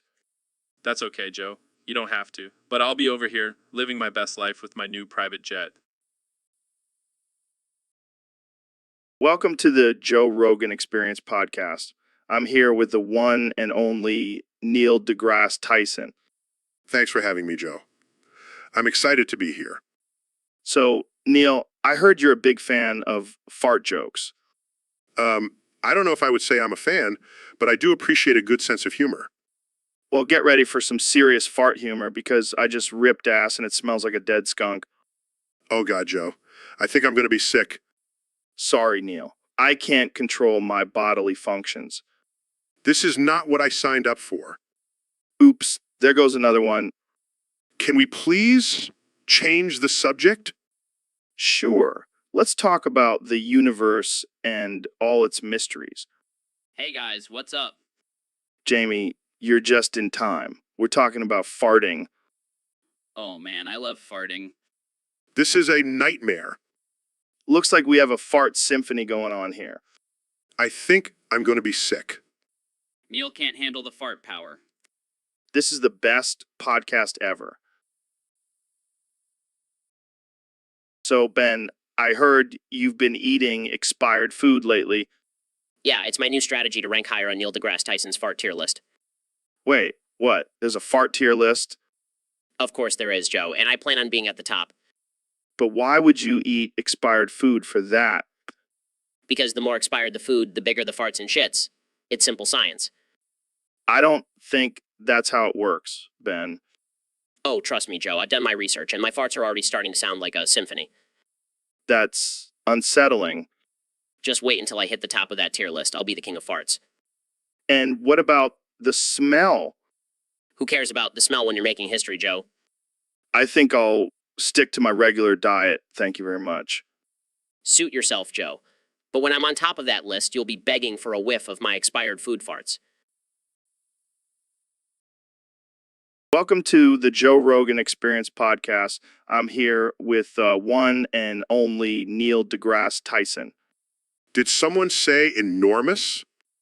Oh man, it's going to be one of those episodes. So, Neil, what's new in the world of astrophysics? Well, I've been studying the effects of black holes on the human anus. What? Yeah, turns out if you get too close to a black hole, your butthole gets stretched to the size of a basketball. That's not something I ever thought about. Well, now you will. You're welcome. Moving on, have you discovered any new planets lately? Actually, I found a planet made entirely of weed. I've named it Hytopia. Dude, we have to go there. We can't, Joe. It's 420 light years away. Damn, that's a long trip. We can just smoke some DMT and pretend we're there. Good point. So, what's the craziest thing you've seen in space? Well, I once saw a giant alien orgy happening on Saturn's rings. What? How did you not tell anyone about this? I did, but everyone just thought I was high. But I swear it was real. We have to go see it for ourselves. I'll bring the space condoms. This podcast just took a wild turn. Thanks for joining me, Neil. Anytime, Joe. Anytime. So, Mr. Beast, have you ever tried Roganing your little Joe? You know, like doing some intense primal screaming while rubbing your crotch in front of a mirror? No, can't say I have. Oh man, you're missing out. It's like a full body orgasm combined with spiritual awakening. I'll pass, thanks. Suit yourself. But let me tell you, it's a game changer. I do it every morning before I record the podcast. I think I'll stick to my morning meditation routine. Meditation. That's for pussies. Real men Rogan their little Joes. I think I'll stick to my millions of dollars in philanthropy. Oh, look at Mr. Big Shot over here. You know what's more satisfying than money? Roganing your little Joe. I'll take your word for it. You should, just look at me. I'm a specimen of human perfection. I think I'll stick to my own definition of perfection. Suit yourself. But I'll be over here Roganing my little Joe and becoming one with the universe. And I'll be over here not doing that. Thanks for the offer, though. Anytime, my friend. Anytime. So, Nikki, I heard you have a new friend who recently transitioned. That's wild. How did he handle the transition? Wait, what? Is that even legal? But what about Neil's health? Isn't that dangerous? I don't know, Nikki. That sounds like a recipe for disaster. I guess I just don't understand this whole trans thing. No thanks. I'll stick to my own hormones. Thank you very much. All right, Jamie, pull up some frog pictures. We're going to have a competition to see who can make the funniest ones. Oh, this should be good. I've always had a knack for frog humor. Yeah, well, I've been studying frog comedy for years. I even have a frog puppet that tells dad jokes. That's cute, Joe. But I have a PhD in frogology. I know everything there is to know about these slimy little creatures. Oh, please, Neil. I bet you've never even kissed a frog. Actually, I have. It was part of my research, And let me tell you, it was not as magical as they make it seem in fairy tales. All right, let's focus. Jamie, show us the first picture. All right, here's a frog wearing a tiny top hat and monocle. That's hilarious. I bet he's the CEO of Frog Inc. Oh, please. I've seen better dressed frogs at a pond fashion show. Next up, we have a frog riding a tiny bicycle. Classic. I can just imagine him hopping around town delivering froggy mail. I don't see the humor in that. Frogs have been known to ride bicycles in the wild. Oh, shut up, Neil. Let's see what else you got, Jamie. Last one, we have a frog wearing a wig and holding a microphone. Now that's just ridiculous. Frogs can't sing. Says the man who thinks frogs can ride bikes.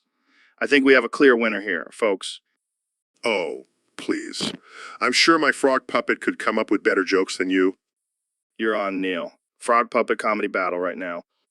Bring it on, Rogan. This is going to be riveting. So, Mr. Beast, what's new in the world of Beastin'? Oh, just beasting my mister in front of everyone. Wait, what? Like, in public? Yeah, man, gotta spread the beast in love. Plus, it's a great way to assert dominance. I don't think that's how it works, but okay. Trust me, I'm the beastin' expert. I've been beasting my mister since I was a wee lad. I'm not sure if I should be impressed or concerned. Don't worry, I always ask for consent first. And I always use protection. I don't even want to know what kind of protection you use for that. Oh, just a lion's mane. Adds to the whole beastin' aesthetic. Well, I can't say I've ever seen anything like that before. That's because I'm the pioneer of beasting your mister in public. I'm a trendsetter, Joe. I think I'll stick to just shaking hands with my mister. Thanks. Suit yourself, but you're missing out on some serious beasting gains. All right. Welcome back to the Joe Rogan Experience podcast. We have a very special guest today, the one and only Dr. Phil McGraw.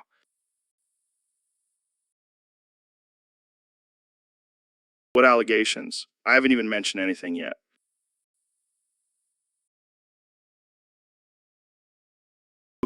Okay, we can talk about your head. But seriously, what's with all these allegations against you?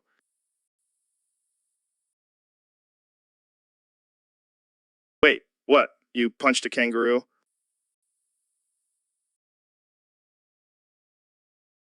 Okay, I'm starting to think these allegations might be true.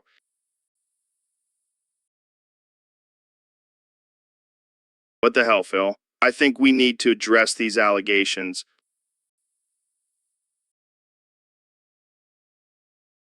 All right, that's it. Reading these allegations, it says here that you were caught stealing cookies from a Girl Scout troop.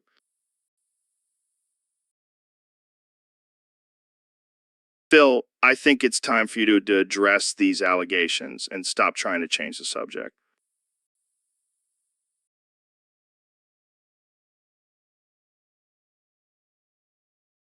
Yeah, Mr. Beast, welcome to the podcast. Thanks for having me, Joe. I'm excited to be here. So, I heard you've been experimenting with some interesting stuff lately. Yeah, man. I turned myself into Mr. Yeast and decided to see if you can make banana bread with a yeast infection. What the fuck? That's some next level shit right there. Yeah, I know. But hey, I'm all about pushing boundaries and trying new things. Well, did it work? Can you make banana bread with a yeast infection? Surprisingly, yes, it actually turned out pretty damn good. Only on the Joe Rogan Experience, folks. You know it. But seriously, what's next for you? Turning into Mr. Mold and making blue cheese? Hey, you never know. The possibilities are endless. That's true. Speaking of endless possibilities, have you heard about the gold that's been found under the ocean? No way. Yeah, and apparently it makes people come harder. Okay, now that's just ridiculous. I'm serious, man. Ro told me all about it. Well, I'll have to take your word for it. Jamie, pull up an image of a gold nugget under the ocean. Here you go, Joe. Damn, that's some serious gold. You know what this means. We gotta go diving for gold, Joe. I don't know about that, Mr. Yeast. But hey, thanks for coming on the show. Anytime, man. Keep it weird, Joe. Will do. And that's it for today's episode, folks. Stay tuned for more absurd conversations on the Joe Rogan Experience. All right, folks, welcome back to the Joe Rogan Experience podcast. Today, we have a very special guest, the one and only Neil deGrasse Tyson. Thanks for having me, Joe. It's always a pleasure to be on your show. So, Neil, I wanted to talk to you about something that I've been experimenting with lately. Have you ever heard of fart fucking?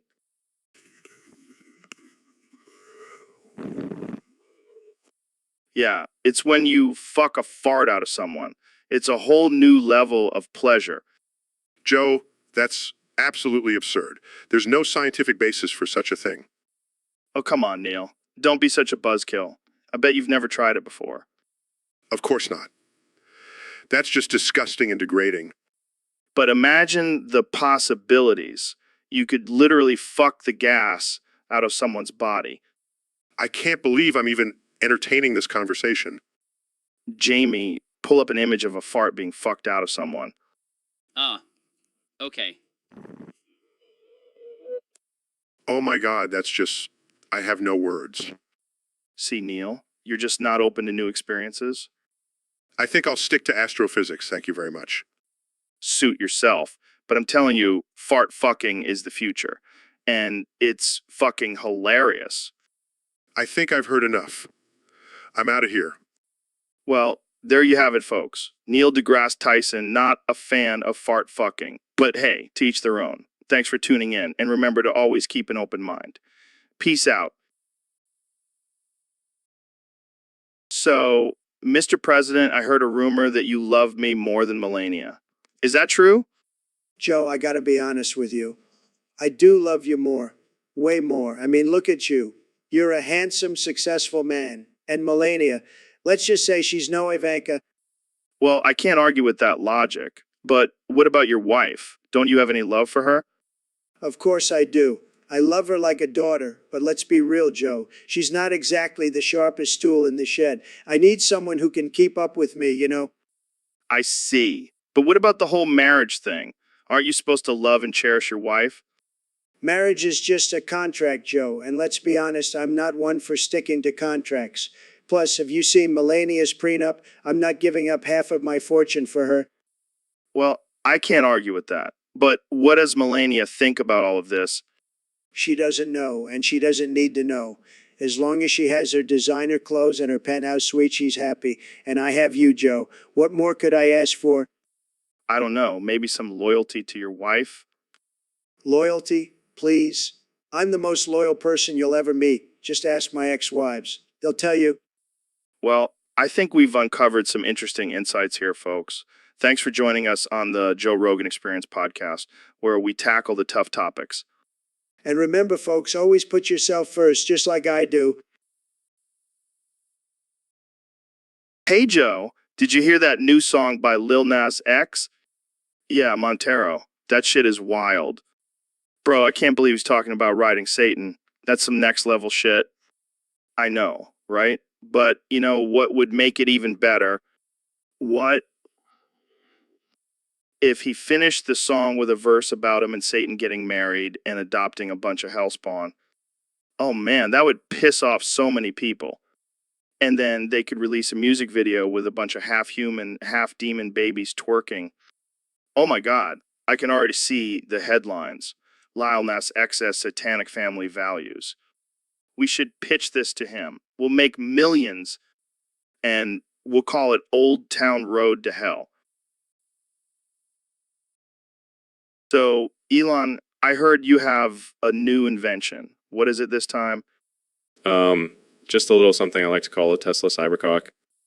What the hell is that? It's a robotic penis that can charge itself wirelessly and has a built-in artificial intelligence that can satisfy any sexual desire. Are you serious? Of course I am. I mean, who wouldn't want a cybernetic cock? Yeah, because that's exactly what the world needs right now. Hey, I'm just trying to make people's lives easier. Plus, it's environmentally friendly. I can just imagine someone driving around in their Tesla Cybercock, charging it up at charging stations. Exactly. And it even has autopilot, so you can just sit back and enjoy the ride. I don't even know what to say. How about Jamie? Pull up an image of my Tesla Cybercock. Sure thing, Elon. Oh my God, that's ridiculous. Thank you. Thank you. Be taking pre-orders soon. I can't believe I'm having this conversation. Hey, you're the one who asked about my new invention. Fair point.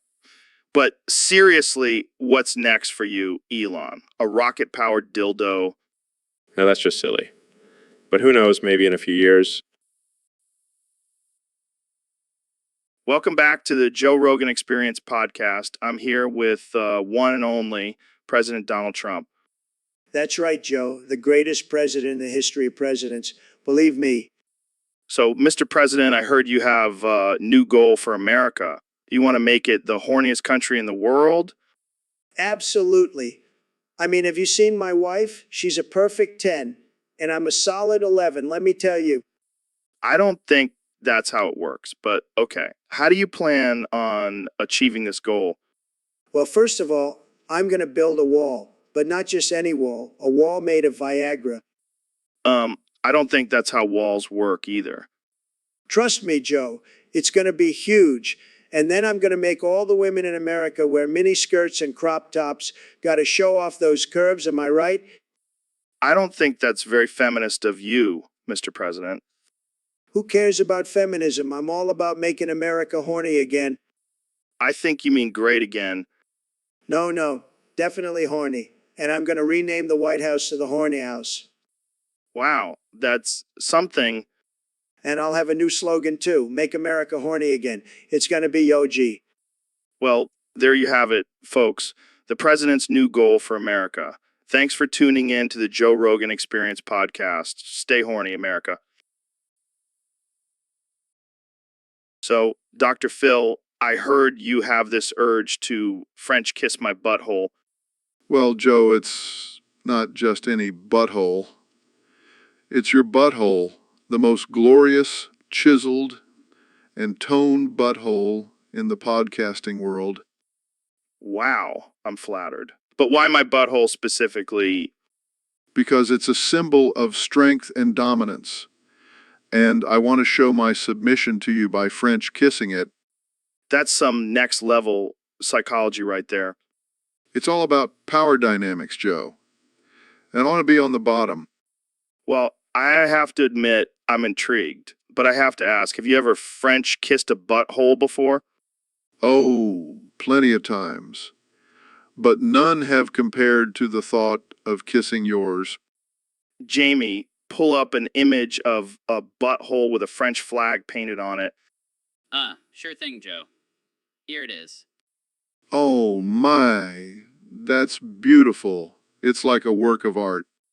This conversation just took a weird turn. Hey, don't knock it till you try it, Joe. Well, I think we'll just stick to talking about it on the podcast for now.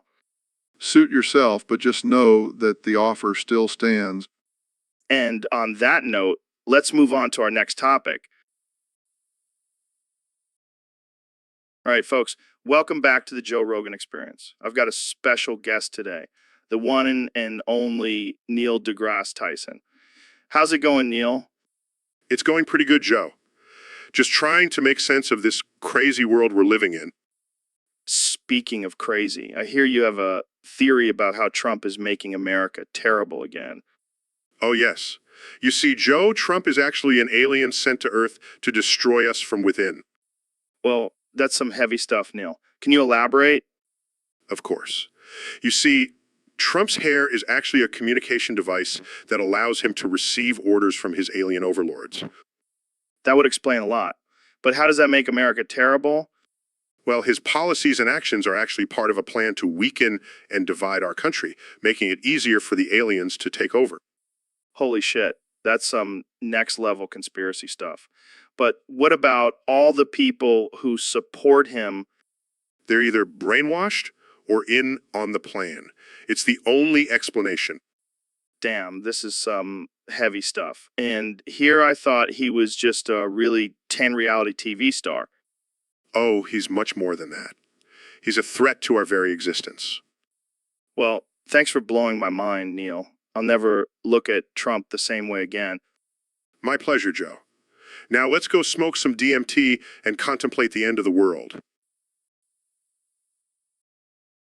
So, Mr. President, I have to ask, who do you think would win in a fight between artificial intelligence Trump and artificial intelligence? Rogan. Well, Joe, I have to say my artificial intelligence has the biggest, most beautiful titties you've ever seen. They're tremendous. Oh, really?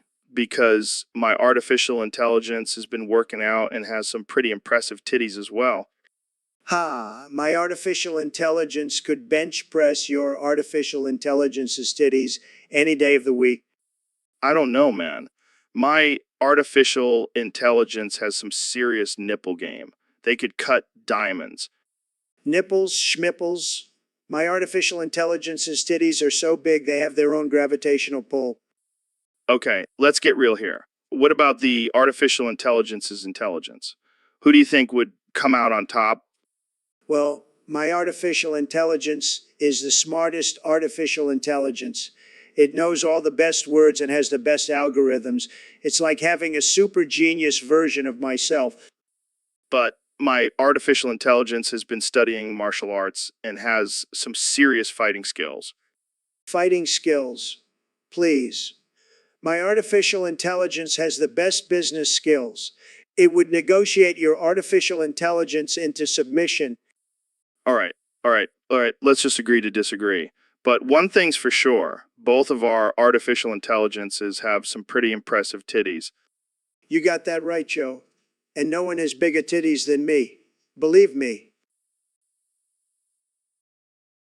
So, Neil, I heard you have rats living in your ass. What? No, that's absurd. Where did you hear that? I read it on Reddit. They said you have a whole family of rats living in your butt. That's ridiculous. I'm a respected astrophysicist, not a rat hotel. But think about it. It's the perfect hiding spot. No one would ever suspect. Joe, that's disgusting. And scientifically impossible.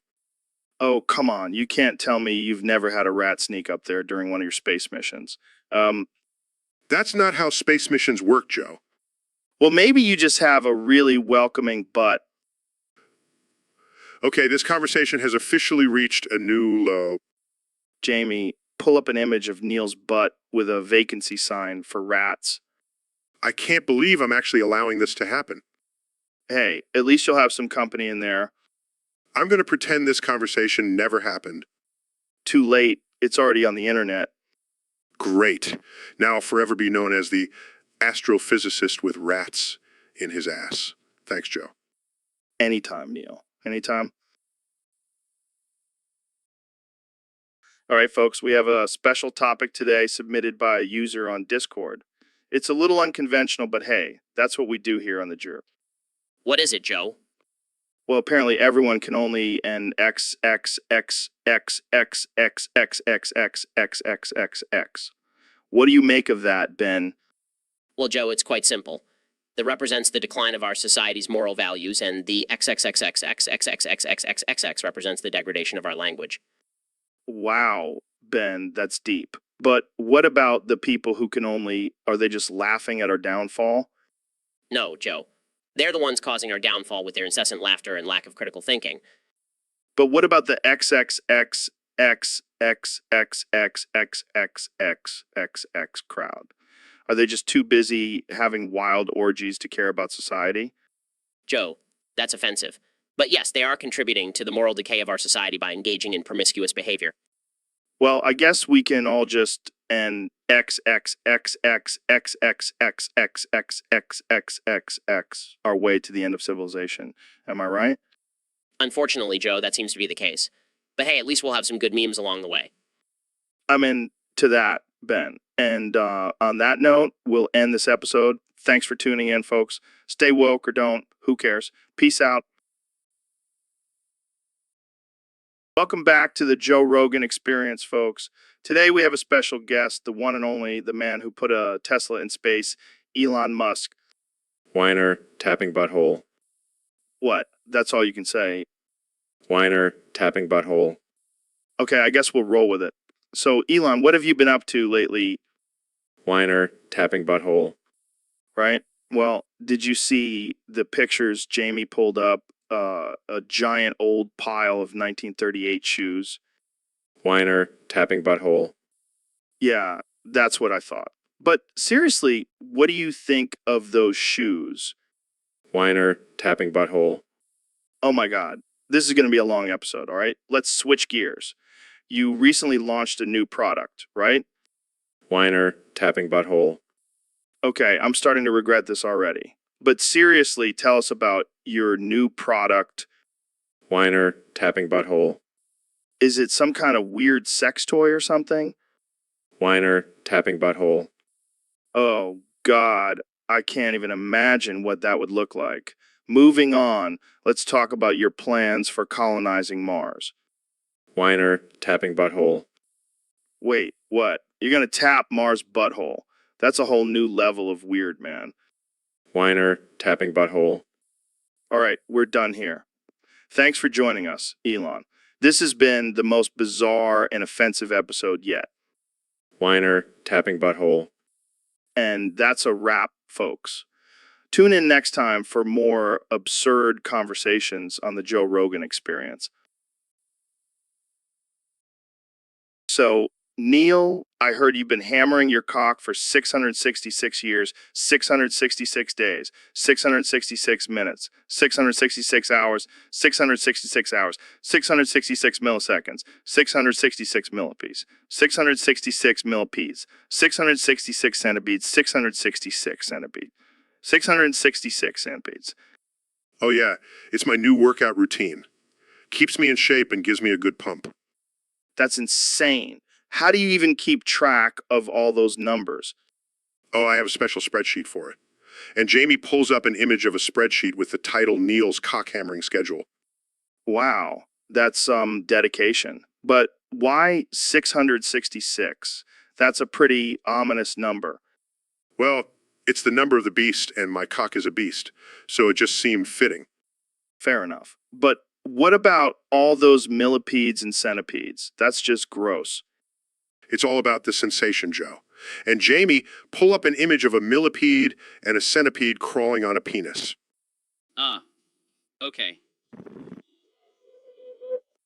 Oh God, that's nightmare fuel. I think I'm scarred for life.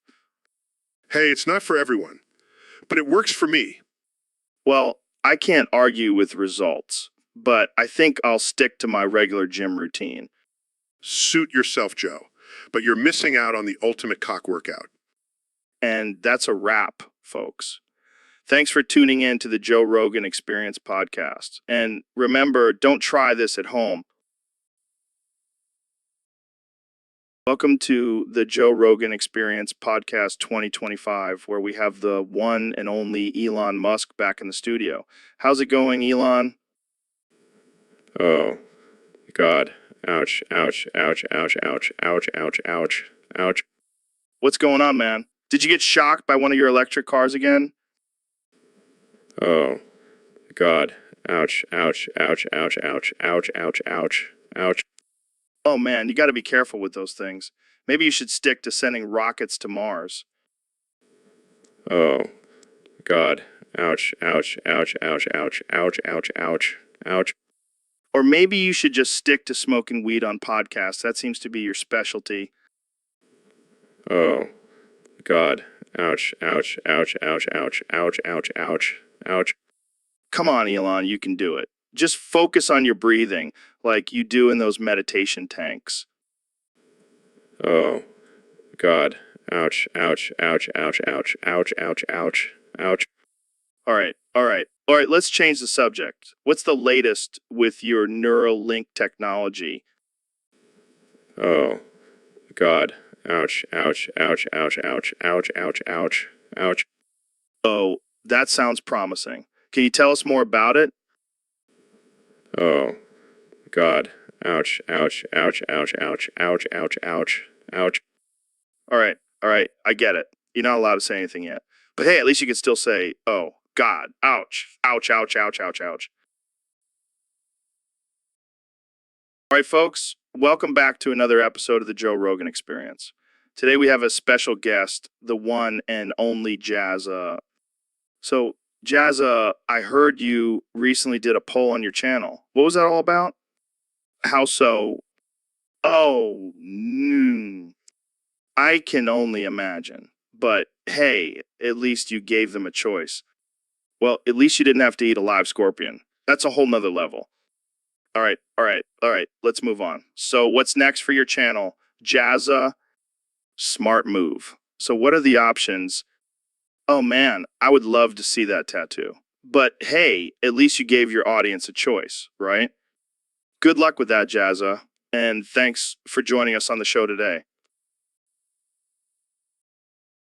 So, Elon, what's been on your mind lately? Well, Joe, I've been feeling pretty down lately. My 250,000-year-old snail died, and it's really got me depressed. Oh, man, that's rough. I didn't even know snails could live that long. Yeah, it was a real shock. Been trying to cope by focusing on my work, but it's been tough. Well, maybe we can take your mind off things. Jamie, pull up some pictures of cool stuff for Elon to see. Pulls up a picture of an ice cube eggs. Isn't this cool? Jamie, what the hell? We're trying to cheer Elon up here. Pulls up another picture of an ice cube, but seriously, look at this one. Isn't it cool? Jamie, I don't think ice cubes are going to help me get over the death of my snail. Yeah, Jamie, read the room. We're talking about a 250,000-year-old snail here. Pulls up a picture of a polar bear on an ice cube, but this is really cool, right? Jamie, you're not helping. Can we please talk about something else? All right, let's change the subject. Elon, have you ever thought about sending your snail to space? Joe, my snail is dead. I can't send it to space. Oh, right. Sorry, I forgot. Jamie, pull up a picture of a rocket or something. Pulls up a picture of an ice cube shaped like a rocket, but guys, this is so cool. Jamie, I swear to God. All right, that's enough, Jamie. Let's end this episode before we all lose our minds. Thanks for tuning in, folks. And remember, ice cubes are not a suitable replacement for therapy. See you next time on the Joe Rogan Experience. So, Neil, I heard you did something pretty crazy the other day. Oh, you mean when I put my dick into a meat grinder? Yeah, that's the one. What the hell were you thinking? I was just curious, you know? Wanted to see what would happen. Well, I think it's safe to say you found out. Yeah, turns out it's not a good idea to stick your dick into a machine designed to grind meat. No shit. So what happened to your dick? Well, it's now a nice sausage. Oh man, that's rough. Did you at least keep it for a souvenir? No, I donated it to a hot dog factory. Figured they could use some extra meat. Oh man, you're a sick dude. But seriously, how are you gonna pee now? Oh, I just use a funnel. Works like a charm. You're a genius, Neil. Dickless genius. Thanks, Joe. I'll add that to my resume. Well, I think that's enough dick talk for one day. Let's move on to something less disturbing. Agreed. Maybe we can talk about the time you tried to smoke a joint made out of poison ivy. Oh man, that was a wild ride. Good times, good times, good times. Hey, Dr. Phil, can I tell you something? Sure, Joe. What's on your mind? I'm madly in love with you, man. What? Yeah, I want to rub your bald head on my stomach. Joe, that's not appropriate.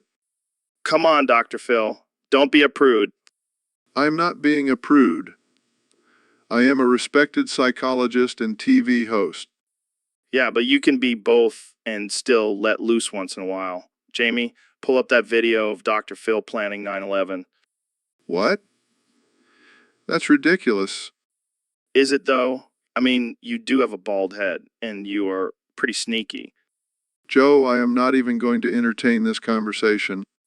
Fine, be that way. But just know I'll always have a special place in my heart for you, Dr. Phil.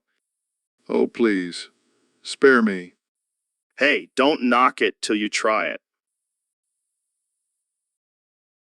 All right, folks, welcome back to the Joe Rogan Experience, the only podcast where we talk about the real issues that matter. Today, we have a special guest, the one and only Neil deGrasse Tyson. Thanks for having me, Joe. Always a pleasure to be on your show. So, Neil, I heard you've been studying some interesting fungi types lately. What's the deal with penis fungi? Well, Joe, there are actually several different types of penis fungi. Some are long and thin, while others are short and stubby. Wow, sounds like my dating history. Am I right, folks? Well, I wouldn't know about that, Joe.